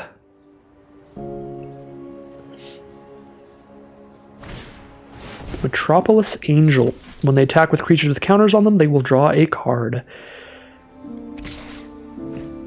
Alright, goodbye to our shield counter. And we take 1.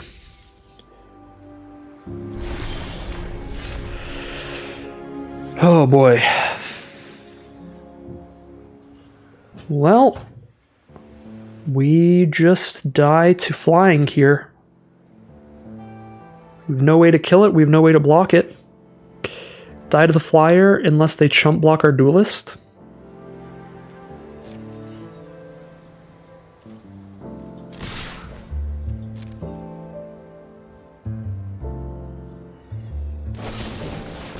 Oh, and they've got a kill shot, so they definitely don't need to chump block our duelist.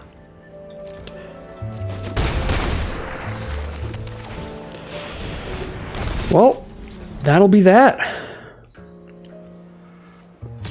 Swingy game there. We really just lost to Revelation of Power. That was such a huge life swing. The hit us for 12, gain 8 attack there, thanks to giving +2/+2 to their 6 power creature, alongside their 4 power Falco Spara.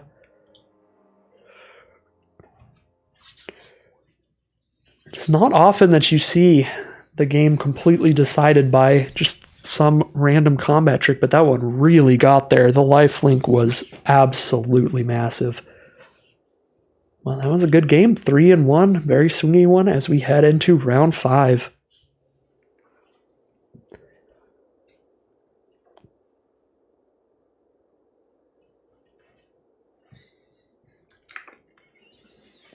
And Falco Spar, of course, definitely put in work as well.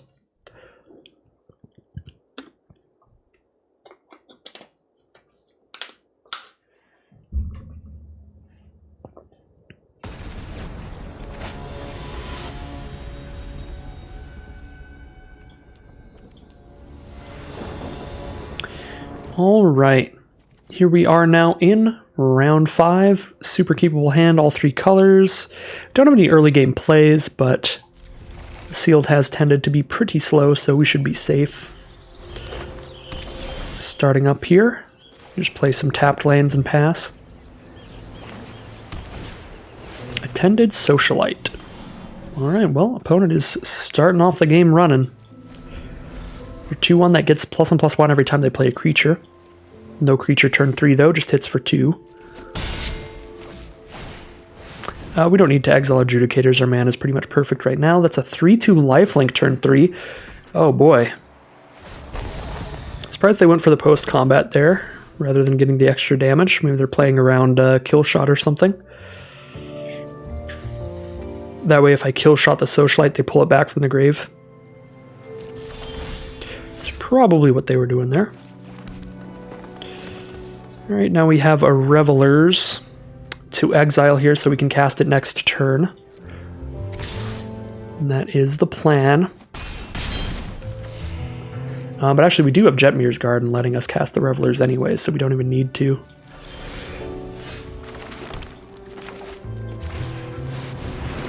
Alright, there's the Revelers.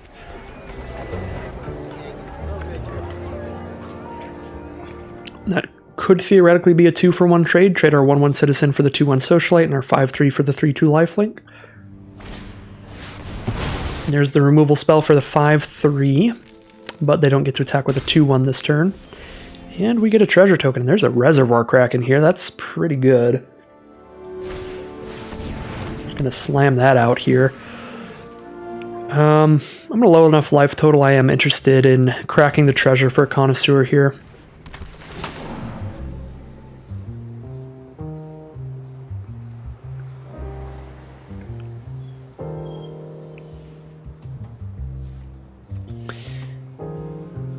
And I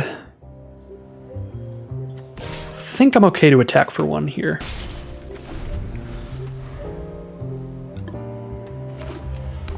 Isn't going to make much of a dent, but I don't think that we need our 1/1 up to block with here with a 6/6 ward 2 and a 2/2 here.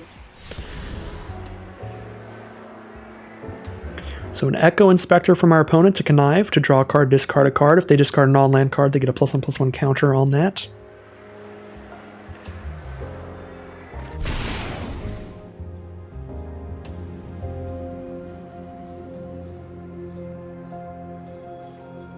They're not going to tap down the Kraken, and we'll just go to our turn. Do have to be worried about the flyer. For 5, we can do Rooftop Nuisance and hold up Stroke or Beatdown. So we can Rooftop Nuisance both of these. That seems pretty good.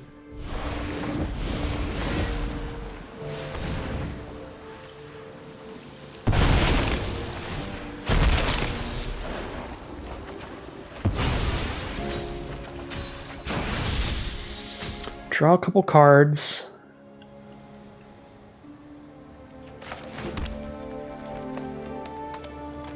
Go to combat here.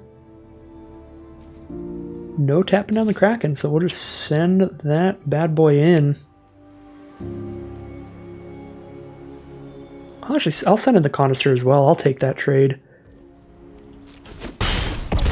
It's like they just want to try to get a big attack in with it. I'm going to hold up Bouncer's Beatdown for now, in case we need to kill this, if they're going to give it like +1,000,000, +1,000,000. But if not, we can also just Disdainful Stroke, whatever they try to cast this turn. Elegant Entourage, that's scary enough to, I think, just Disdainful Stroke that.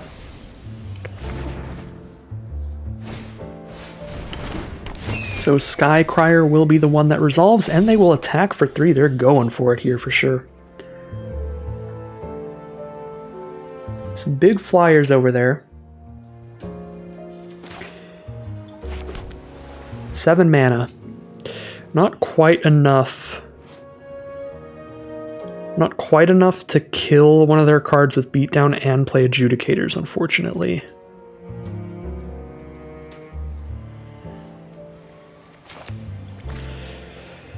That's pretty rough.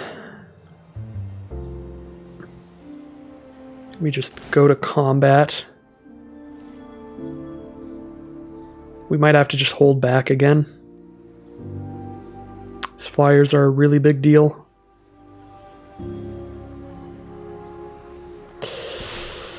If I just keep holding back, I am going to die to the flyers, so let's make sure we're damaging them, putting pressure on them.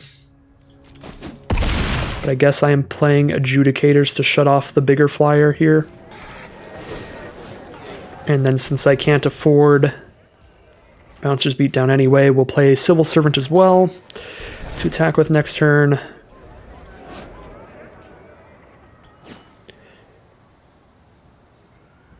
Could have given everybody Death Touch, but it doesn't matter. Death Touch on a 6/6 trample against a 1/1 doesn't change anything. Oh dear. Now whenever they draw a card, we will lose a life and they will gain a life. Quasar Augur of Agony is doing some spicy things here. Green, white, blue, black from our opponent.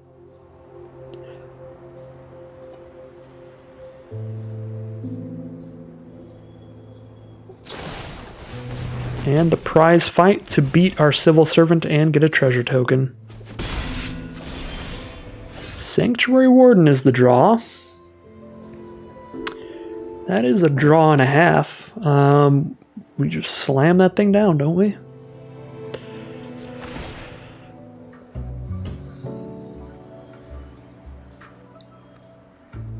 Slam it down post-combat here. Now we gotta be really worried about losing to Quasar's ability. That is the problem.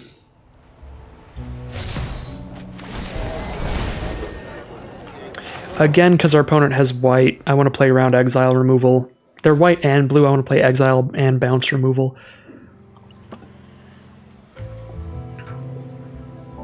Because if they have exile or bounce removal, then the number of shield counters on it doesn't matter, and they've got bounce removal. And I think we just die, because they draw a card off this too. Psychic Pickpocket's a heck of a card. When it enters the battlefield, they draw a card, discard a card, and bounce one of our cards. And yeah, that's going to be lethal. Because they put us to 1 and then just draw a card during their next turn. Yeah, Qua's just running away with it there. It's like we do get punished for our slow start. Took a lot of damage off the early Socialite plus Specialist, bringing us down to a low enough life total. Just finish it off with a couple flyers and Qua's life drain ability. That is game 3 and 2 there.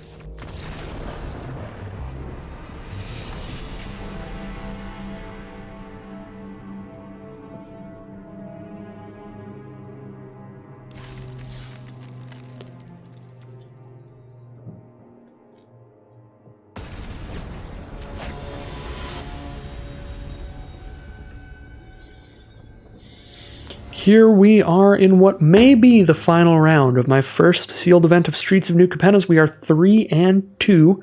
If we lose this, we're out. But if we win, we are going to be at a positive win rate, at least a 4-3. I am going to keep this one. Sanctuary Warden's an absolutely busted late game card. Disciplined Duelist is quite good early game, and we will get it on turn 3 thanks to Spar's Adjudicators. No matter what we draw, Adjudicators on turn 2 is going to make one of our lands a tri-land.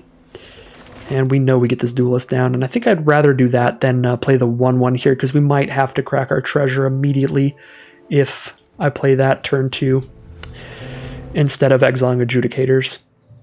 Because there's no way I'm passing up on playing Disciplined Duelist turn 3. Backstreet Bruiser. Okay, that's pretty annoying for our Disciplined Duelist to deal with because of the 3 toughness. Is unfortunate, but Rooftop Nuisance can deal with that. Tap it down, draw a card, try to hit our land for turn, get us closer to Sanctuary Warden.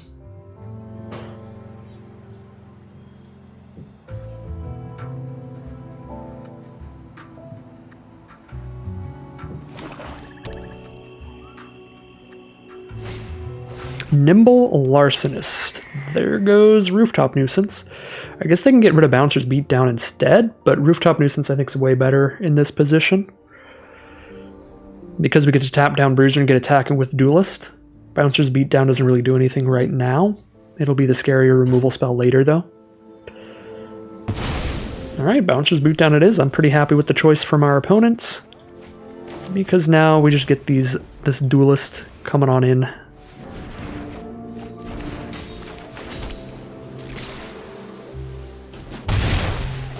And that's even going to make sure it can attack in twice in a row, most likely. Because they'll need something with more than 2 toughness to come down this turn to get a good block against our Duelist. And even then, all they'll really do is pop the shield counter. So it would have to be more than 4 toughness. Witness Protection turn into a 1-1. Well, we still got the shield counter on it, and all their stuff has 1 toughness, so a 1-1 with a shield counter is still pretty useful.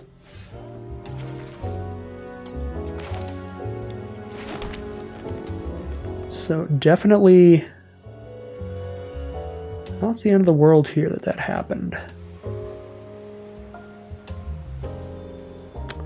Kind of want a Rooftop Nuisance to draw a couple cards so we can go Courier's Briefcase and then just Rooftop Nuisance here. Sack the 1-1 Citizen just to make sure we're casting Sanctuary Warden next turn. We could also just play Adjudicators, but then I might not hit 6th mana turn 6 for the Warden. Yeah, I think we go Briefcase here. Briefcase, draw 2.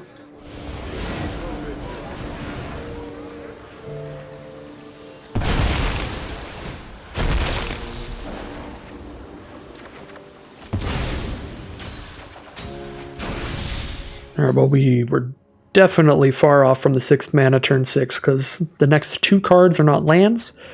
Luckily, with Courier's Briefcase, we guarantee we can just sack the Briefcase next turn to cast Sanctuary Warden. Legitimate business person is going to make sure this Maestro's Initiate can't accomplish anything on attacks. Drawn into a Disdainful Stroke, but we'll just cast our Sanctuary Warden here.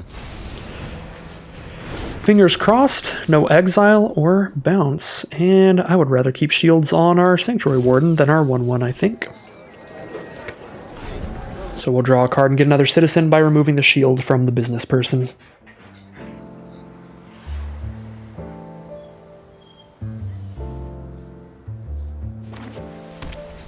Alright, opponent has 6 mana up now. A Midnight Assassin, a Flying Death Touch. That will pop one of our shield counters.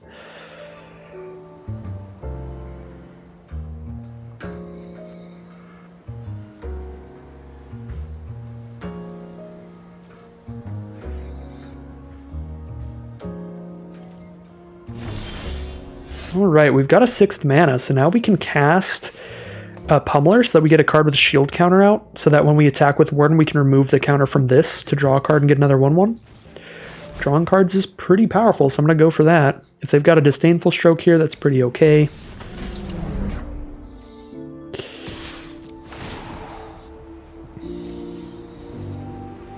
Would be a little bit sad. Drawn to a Knockout Blow, that's pretty sweet.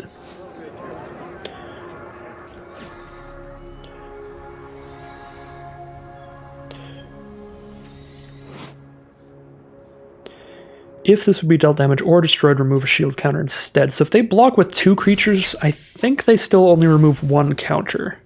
But I'm not actually sure. But it's safe either way since we left both counters on it.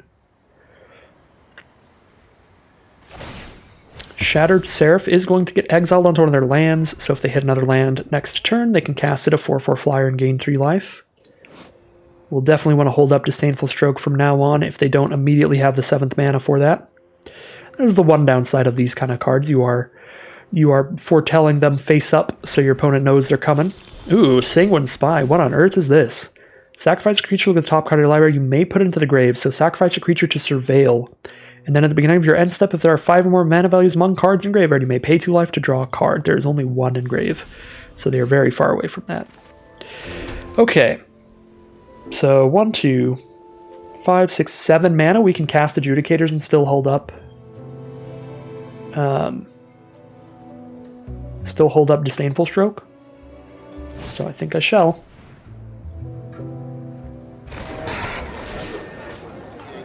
Shut off the Death Toucher, I guess. Guarantees the Sanctuary Warden gets in this turn.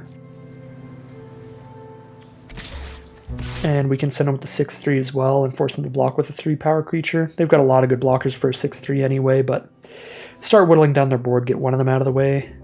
That might not be worth it, because it is going to fill their grave for the Sanguine Spy. They're at 1 out of 5. They'd be at 2 out of 5 after blocking with an Initiate or a Backstreet Bruiser, and an Initiate has a good effect from their grave to draw some cards. So I actually think we probably are supposed to just attack in the sky here. And definitely keep the shield counter.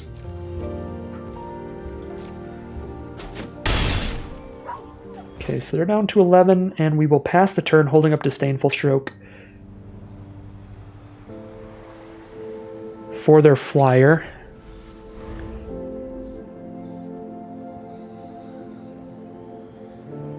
This card's really cool. To lose Clever Conductor. Well, that's cheap enough we can't counter it, and that is going to make sure every single card that they discard gets discarded under Toulouse, so when Toulouse dies, they get all those cards back to their hand. So that is really good with a lot of Connive. Turning all of the Connive into just a straight up draw a card once this dies. You get everything you discarded back. Not super great with Sanguine Spy, because their graveyard's not going to get filled anymore, but I don't think that matters too much. It still seems pretty good to me. So we will go ahead and Rakish Revelers to get us our red source during the end step, since we didn't have to Disdainful Stroke anything.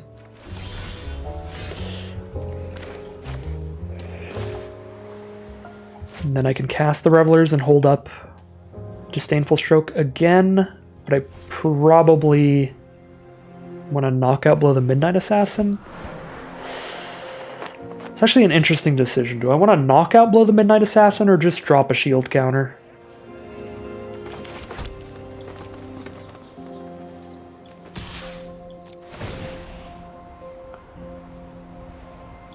I think I'm okay to just trade a shield counter into this Midnight Assassin here. Oh, no blocks. Alright. Down to 6. Pass the turn.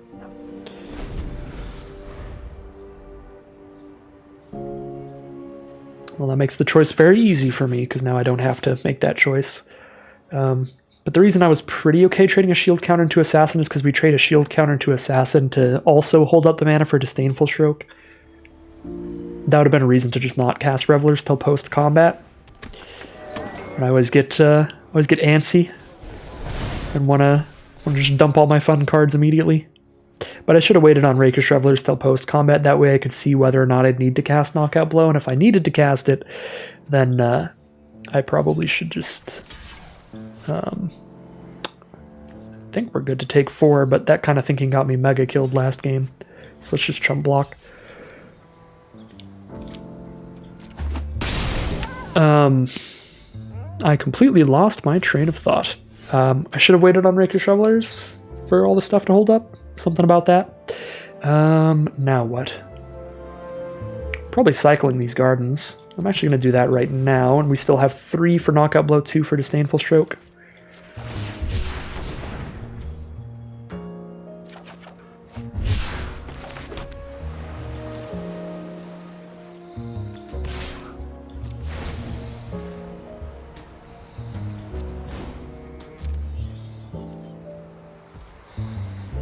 They're going to go to 1 here. Okay.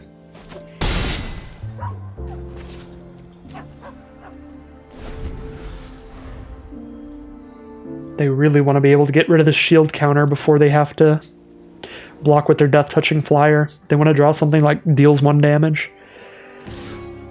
I suppose.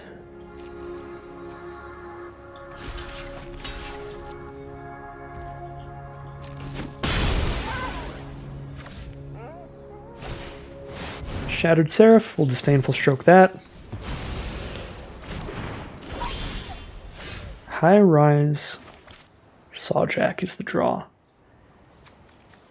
6 blockers, 6 attackers, and they have 2 life gain, so we don't kill them if we attack all here. And they can make some good blocks, a 7/6 on a 5/3, stuff like that. So I think we are just attacking in the sky again.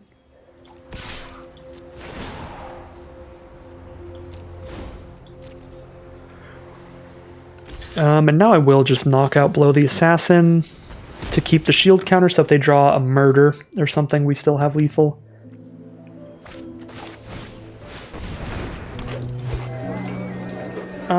Let's not go that hard. I probably shouldn't have even played the Sawjack, but there are some Wrath effects in the format. So sometimes it can be good to just hold creatures in hand in case of a Wrath. But if they have a Wrath effect, our Sanctuary Warden survives because of the shield counter, which is insane. So even a Wrath effect does not save them. They need Exile, and they drew Exile, okay. Last opportunity to survive, and they did make it. But now they need to make sure to always have enough blockers to not take lethal from a counterattack. And with Sanguine Spy, they're essentially at 3 life because of that life link. 3 life, 6 blockers, we have 6 attackers. Alright, no attacks from them. Let's pop our Skybridge Towers. Run out of town to get rid of their lifelinker, and then they have 5 blockers and we have 6 attackers. That should be lethal. It's a huge draw. Let me just make sure there's no other life gain. No other life gain. This should be lethal.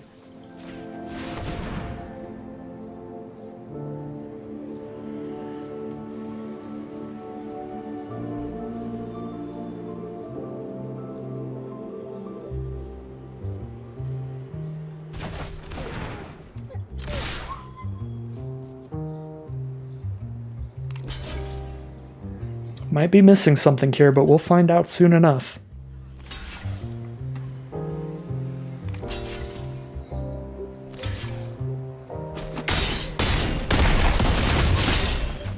Alright, lethal it is. We are now 4-2, a guaranteed positive win rate for my first sealed event on Magic Arena. My first New Capenna sealed event, that is.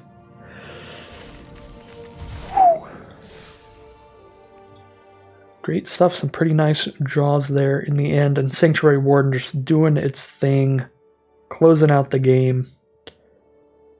bashing it in the sky with tons of protection with all those shield counters.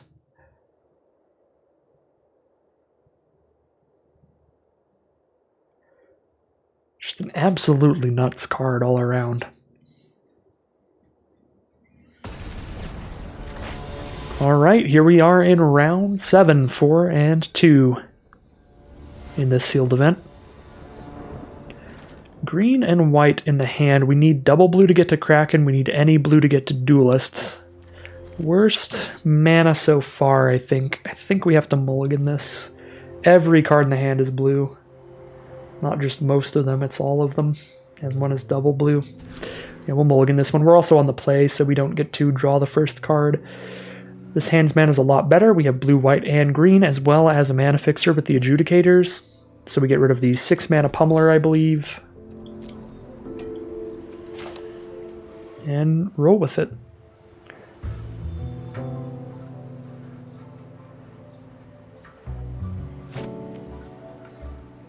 Why is the Obscura Initiate a bird citizen? I don't know, but that's going to be helpful on turn 3. Immediately attacking with a 3/3 lifelinker turn 3. Civil Servant just going to pop off again here, potentially. We are on the play. And every creature in our hand outside of the Servant is a citizen. For reasons. Turn 1 Broker's Hideout to search up a forest from our opponent. Here's our turn 2 Civil Servant.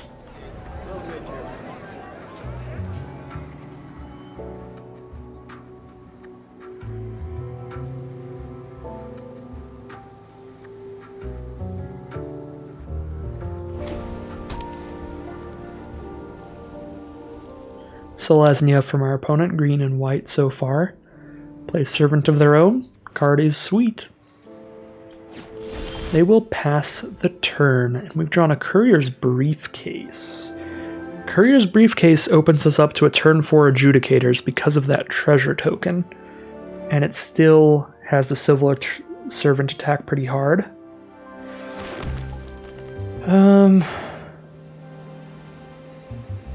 That's pretty spicy. I'll go for that. I'll go for that over the Initiate here. Attacking for 3 with lifelink. We are at 23 and they are at 18.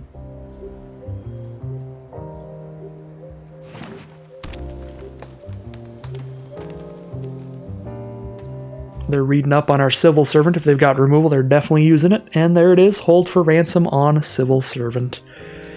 Sad day for our cat friend.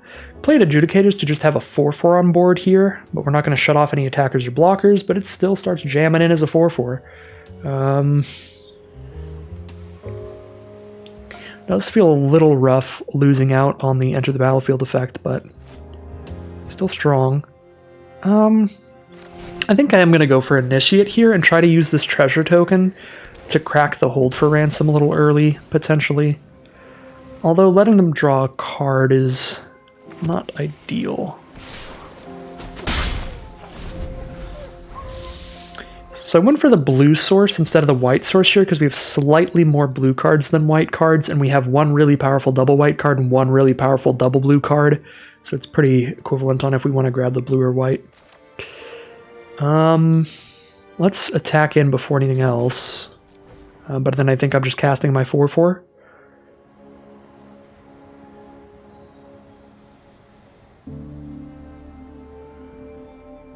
They're going to kill shot our Obscura Initiate. They sure are. Destroy an attacking creature. Just take the 1 damage this turn. Here's our Spara's Adjudicators.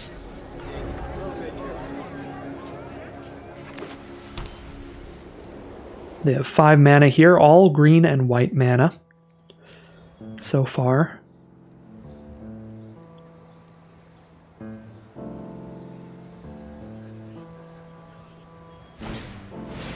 Elegant Entourage. They get their own 4/4 with a good Enter the Battlefield effect. We could crack the hold for ransom if I play an untapped land, but then we're attacking a 3/3 into a 4/4 anyway. So let's cycle Jetmir's Garden. There's the Reservoir Kraken, and we've got the double blue for it. Could even just slam it down this turn. I think I shall.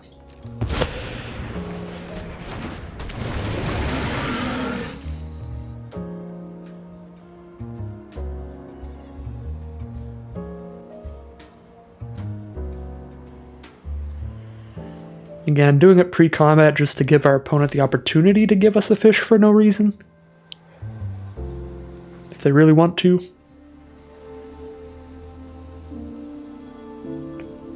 Because we're definitely casting this no matter what happens in combat. But it might still be better to play it main phase too, because then they could have, maybe they have some kind of combat trick to make Elegant Entourage beat the Spar's Adjudicators. Well, they're going to give us a fish. Alright, sick.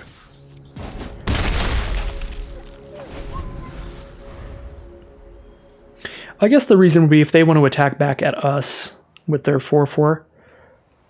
Now our 6-6 is tapped down, so it's not going to block well. Or at all, for that matter. Glittermonger from our opponent can tap for a treasure.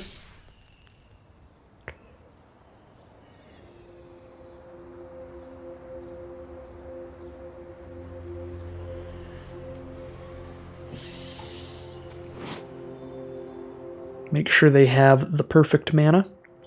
So see if they have a third color next turn, probably. Go to combat, send in with the Adjudicators, the Kraken, and the Fish.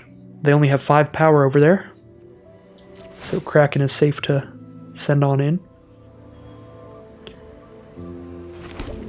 Alright, they're going to tap it again, so we'll just attack with the Fish then. The Fish and our 4-4. Looks like we may be trading 4-4s here.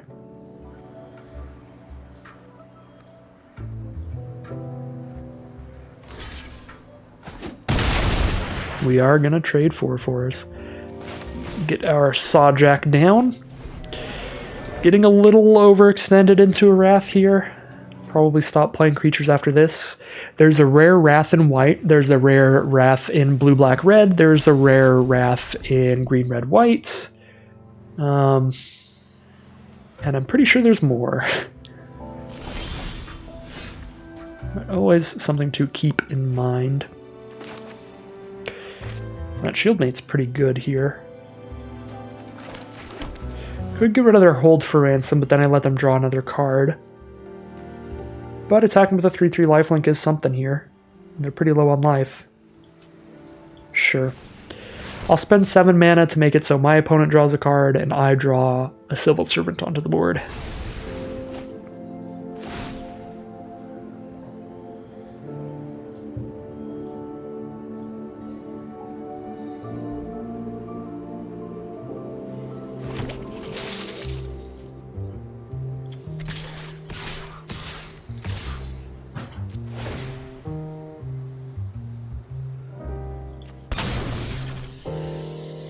Alright.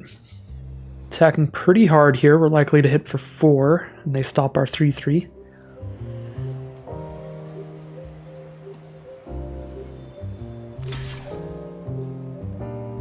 Looks to be the case. Put them down to 7 life. They can get a treasure token now in our end step. Get ready for whatever they need to cast here.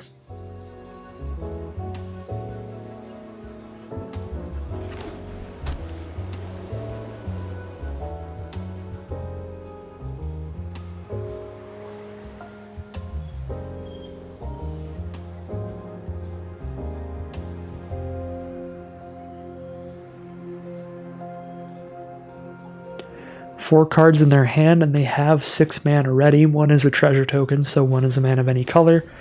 Rumor Gatherer is the play that'll scry 1 the first time they play a creature and draw a card the second time they do. So first time they play a creature, so they scry 1, and then Inspiring Overseer's ability will happen. They'll gain a life and draw a card. Pretty fantastic card, the Inspiring Overseer, and Rumor Gatherer is pretty spicy too. But it is looking so far like Reservoir is going to take this game. If they don't have a Wrath, that's about the only way it seems like they could get out of this. There's a Knockout Blow as the draw. That's pretty nice. Let's go to combat.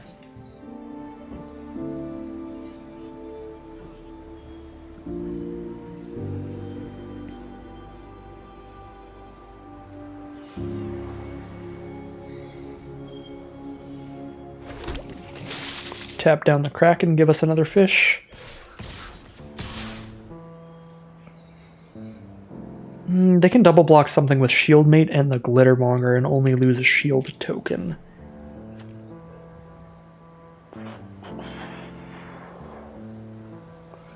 not great. But I've got Knockout Blow. Yeah, we can make this work out in our favor. Regardless of the blocks that happen here, and we get in for more damage this way, probably.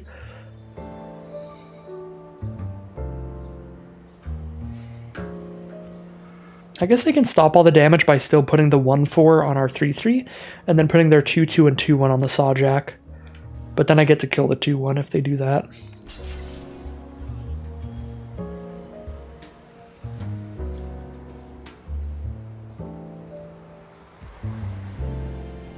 Alright, they're not going to go for any Shieldmate blocks, so we'll just hit for 5, and I'll just hold on to Knockout Blow then. If I'm not losing a creature here. And we just have lethal fishies next turn.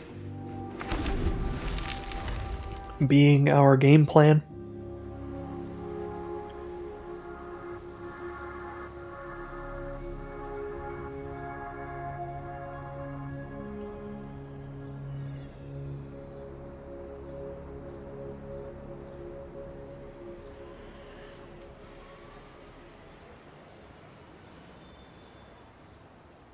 Couple treasure tokens out. They have potentially 8 mana here. 9 if they tap Glittermonger again, and that would be 3 of any color. So they can cast almost anything in the set. There is one 5-colored card that's like double white, double black, double red, something insane. I think it's like white, blue, black, red, green, and then like 3 more mana? Not sure. The card's not actually that good though, so I doubt they would be playing that, even if they have a ton of treasure tokens. Alright, so they play a Venom Connoisseur, which lets them scry 1. Cleanup Crew, which lets them gain 4 life to survive the next attack from all the fishes. That's 2 creatures on board, so Rumor Gatherer draws them a card, and Venom Connoisseur, actually that was just played this turn, so it just gets Death Touch.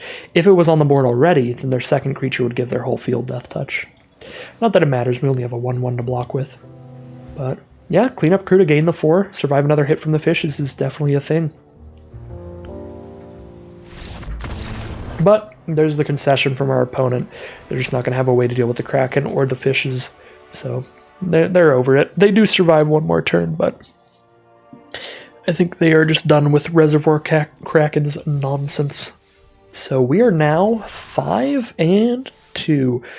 Pretty great record here. Yeah, I was going to say we're getting close to breaking even. But this is the early access event. The accounts were provided to everybody in the early access event by Wizards of the Coast. So these accounts we're all just using fun bucks, so it doesn't really matter financially, win or lose. We're basically all playing phantom events right now because these are not our personal accounts. These are special temporary accounts for one day.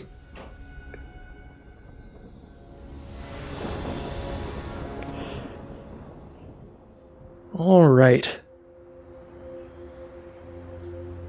Well, I mean, the mana is wonderful. We don't have double blue, though, for that Kraken, but we do have turn 3 Disciplined Duelist, which is a scary enough start. I'm gonna keep it.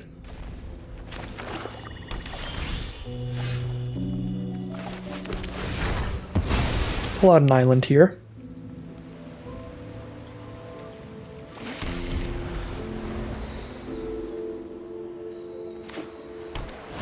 Blue and black from our opponent. They're going to start with Corrupt Court Official. I'm just going to discard this Run Out of Town. We're pretty far away from casting it.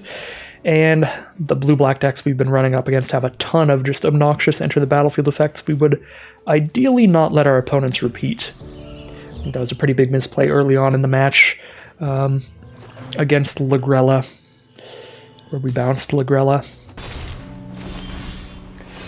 All right. Got blue, green, and white here. Get this duelist down.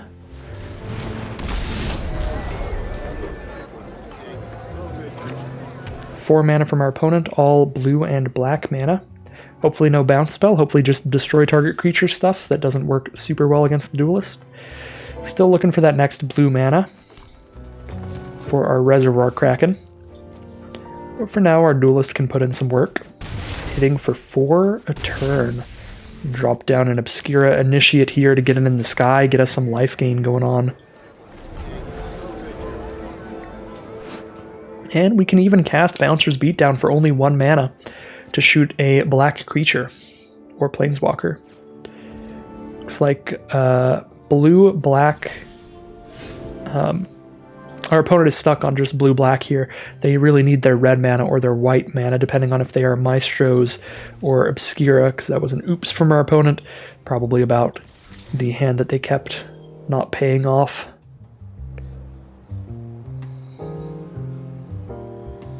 Don't need to get any life here, so I'm not going to spend any mana on it. I'm probably going to cast High-Rise Sawjack and Ominous Parcel, holding up 1 mana again for Bouncer's Beatdown.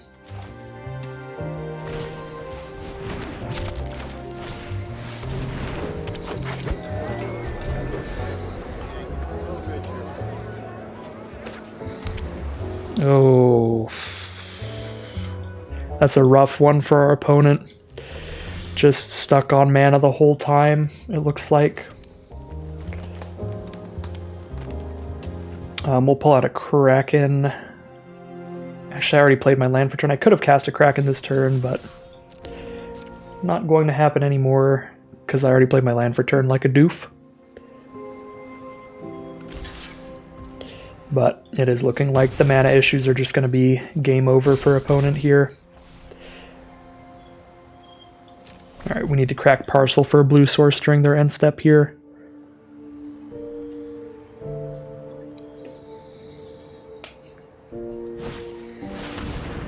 Girder Goons. Alright, Bouncer's Beatdown's not going to do enough damage, but Ominous Parcel will, and the creature comes in tapped. So I guess no crack in this game. We'll just get the Girder Goons out of the way to attack for lethal. And there it is. Really rough one for our opponent there. No way to know which faction they were, but the Girder Goons and the Corrupt Court Official are both cards that are really nice at getting sacrificed towards casualty effects. So if I had to guess, I guess I'd lean towards Maestros, because Maestros do have the casualty mechanic that cares about sacrificing your creatures. So, but there's plenty of casualty cards in blue and black alone, so those cards just function well even if you are blue, black, white, if you have casualty effects. Like Rooftop Nuisance is really good with the Corrupt Court Official, as we've seen Rooftop Nuisance putting in work in our own deck. Either way, that'll be 6 and 2 now, so now we're heading into the final boss, win or lose. This will be a 7-win run, or just below greatness, a 6 and 3 for our first sealed event of Streets of New Capenna. Final boss time, let's go. It has been a long time since I've edited and since I've uploaded an unedited video, so I have forgotten how to fill the airtime while I'm just waiting for an opponent. But here we go. Airtime officially filled. Opponent is here. It is time for the final round. The final boss. And we have our Sanctuary Warden. We have perfect mana here. Green, white, and blue. Yeah, we're going to roll with this. I'm going to play Jetmir's Garden first rather than Broker's Hideout first, because when we play Broker's Hideout, we're pulling a land out of our deck, which makes it less likely that we draw another, and we really want to draw up to 6 lands here with Sanctuary Warden and Rock's Pummeler in the late game. So because I want to top deck lands, I'm going to play Jetmir's Garden first. If I didn't want to draw more lands, I'd play Broker's Hideout first to make it slightly less likely to draw lands. Okay, so we've got green, white, we've got blue in hand. We have a double white card, so I think we just pull out another white source here, so we have double white on board. We'll have double white, double green, we just don't have double blue. So yeah, let's pull out a white source, I believe, with Broker's Hideout. Here it is. Gain a life, we're at 21. Turn 3 from our opponent. Nimble Larcenist it is. That is going to exile our Broker's Charm, which is pretty sad, but our hand is pretty phenomenal even without it. But yeah, that Larcenist is a really good deal when it hits a card. 3 mana, 2/1 flyer, exile a card from your opponent's hand. We do have double blue now as well, if we draw into our Kraken. But I guess if we drew into Kraken, we could use Adjudicators to get there as well.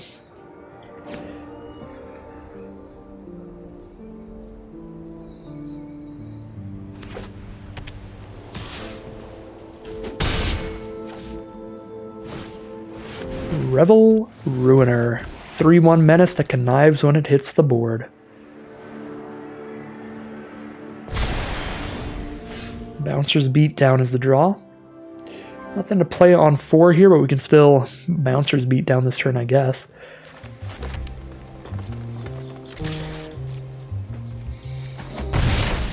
Hit them for 4. Pass the turn. Definitely got a 5-drop and a 6-drop. Want to beat down this Ruiner. I don't think so.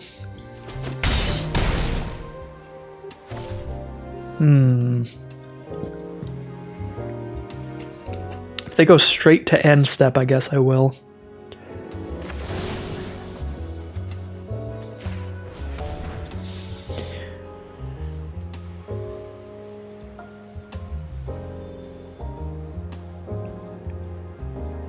See what happens here. My concern here is any instant speed kind of bounce on the Duelist. That's why I didn't want to do it immediately. Well, I played around the right thing by not doing it just right when they attacked. But then I was like, well, I feel like they would run out of town if I tried to do that kind of thing during the combat, and then post-combat they would probably just play whatever they had. So once they decided to just do nothing all turn, I was like, all right, well now we'll try it. Unfortunately, still they run out of town here. I think we actually have to put this on bottom because we need the 6th mana for Sanctuary Warden. But that is a massive, massive swing in our opponent's favor.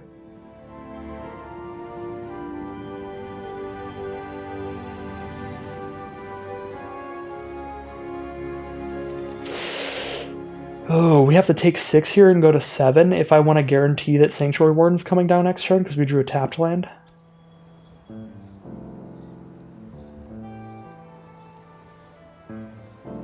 That is so risky. Because then we just go to 7 and they still attack us with Menace the turn we play Warden, which means we go to 3. That's if they do absolutely nothing else. Then we're guaranteeing that we go down to 3. I think I have to cast Adjudicators. It was just a pretty well-timed run out of town. I don't think it actually matters that they did it in response to Bouncer's Beatdown. Because if I just never cast Bouncer's Beatdown and it goes to my turn and then I try to attack it and then they do it, I'm still in a bad spot. I guess... Actually, no, it does matter. It does matter. We could have come out of this in a winning position, I think.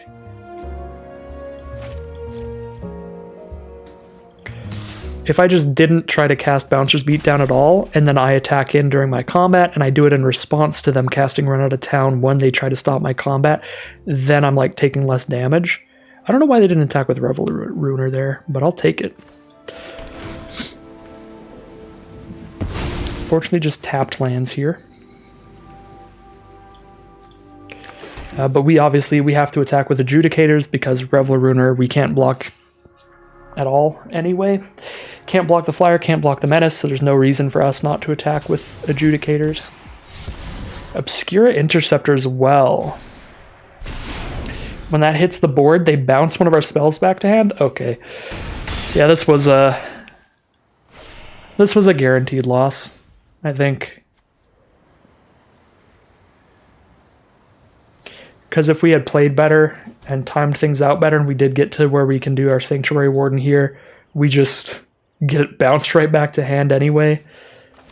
Now they're just going to Disdainful Stroke probably, is the plan. Yep. Very good deck from our opponent. Very well played.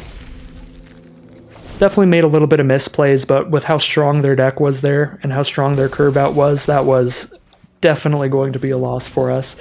Our biggest misplay again was going to be the use of Bouncer's Beatdown during their end step. the idea was like, well, we're not doing anything else with this 4 mana, and when it gets to my turn, I'm probably going to want to just cast Adjudicators. But I should have realized if they're just holding 4 mana up, they've got some kind of instant. If I can determine that that instant is run out of town, then I can be like, wait, they're going to try to use run out of town or kill shot or something like that when I go to combat. So the only way I can make sure that Bouncer's Beatdown is going to hold off one of their attackers is by waiting to cast it until our turn when we go to combat. But I guess even theoretically, if we had did that, that would mean we wouldn't have had an Adjudicators down at that point. But I think that doesn't really matter, because the most important part here was going to be blocking, stopping some of their damage, and the Adjudicators doesn't do anything to block the Menace creature, as we said before. Weirdly enough, though, the Reveler Ruiner didn't attack when we had Adjudicators down for a turn, so I guess it kind of maybe stopped the Reveler Ruiner from attacking, but I'm not sure what the not attack was. Maybe it was for some kind of double block if we tried to pump or something. I don't know. Either way, though, really great curve out from our opponent. Great interaction with Run Out of Town and Disdainful Stroke and Interceptor to make sure even if we manage to get Sanctuary Warden cast turn 6, they just put it right back into our hand to Disdainful Stroke a turn later. They were just going to get to play with us that game, no matter what. Classic Obscura fashion. So that is going to end today's video. That is going to end my very first sealed event of New Capenna. If you want to see some more of this format, I will be doing more videos of the format every single day for as long as I can keep it up. I'm going to dive really deep into the format, try to get as good as possible, try to hit Mythic Limited again. And yeah, I'm super excited for it. So tomorrow will be my very first draft of the format. That'll be my early access draft, and then on Thursday is the official launch of Streets of New Capenna on Arena, and we'll just be doing more drafts and sealeds from that point on. So if you want to see any more of this format, just stick around on the channel. I will have plenty more in the near future. You can also check out the Twitch channel in the link in the description below, where I will be streaming extra practice drafts. Those will be less commentary heavy and more kind of just chill as I'm trying to get my grasp on the format. But yeah, that's pretty much it. As always, thank you all very much for watching, and I will see you again soon for some more Magic Arena.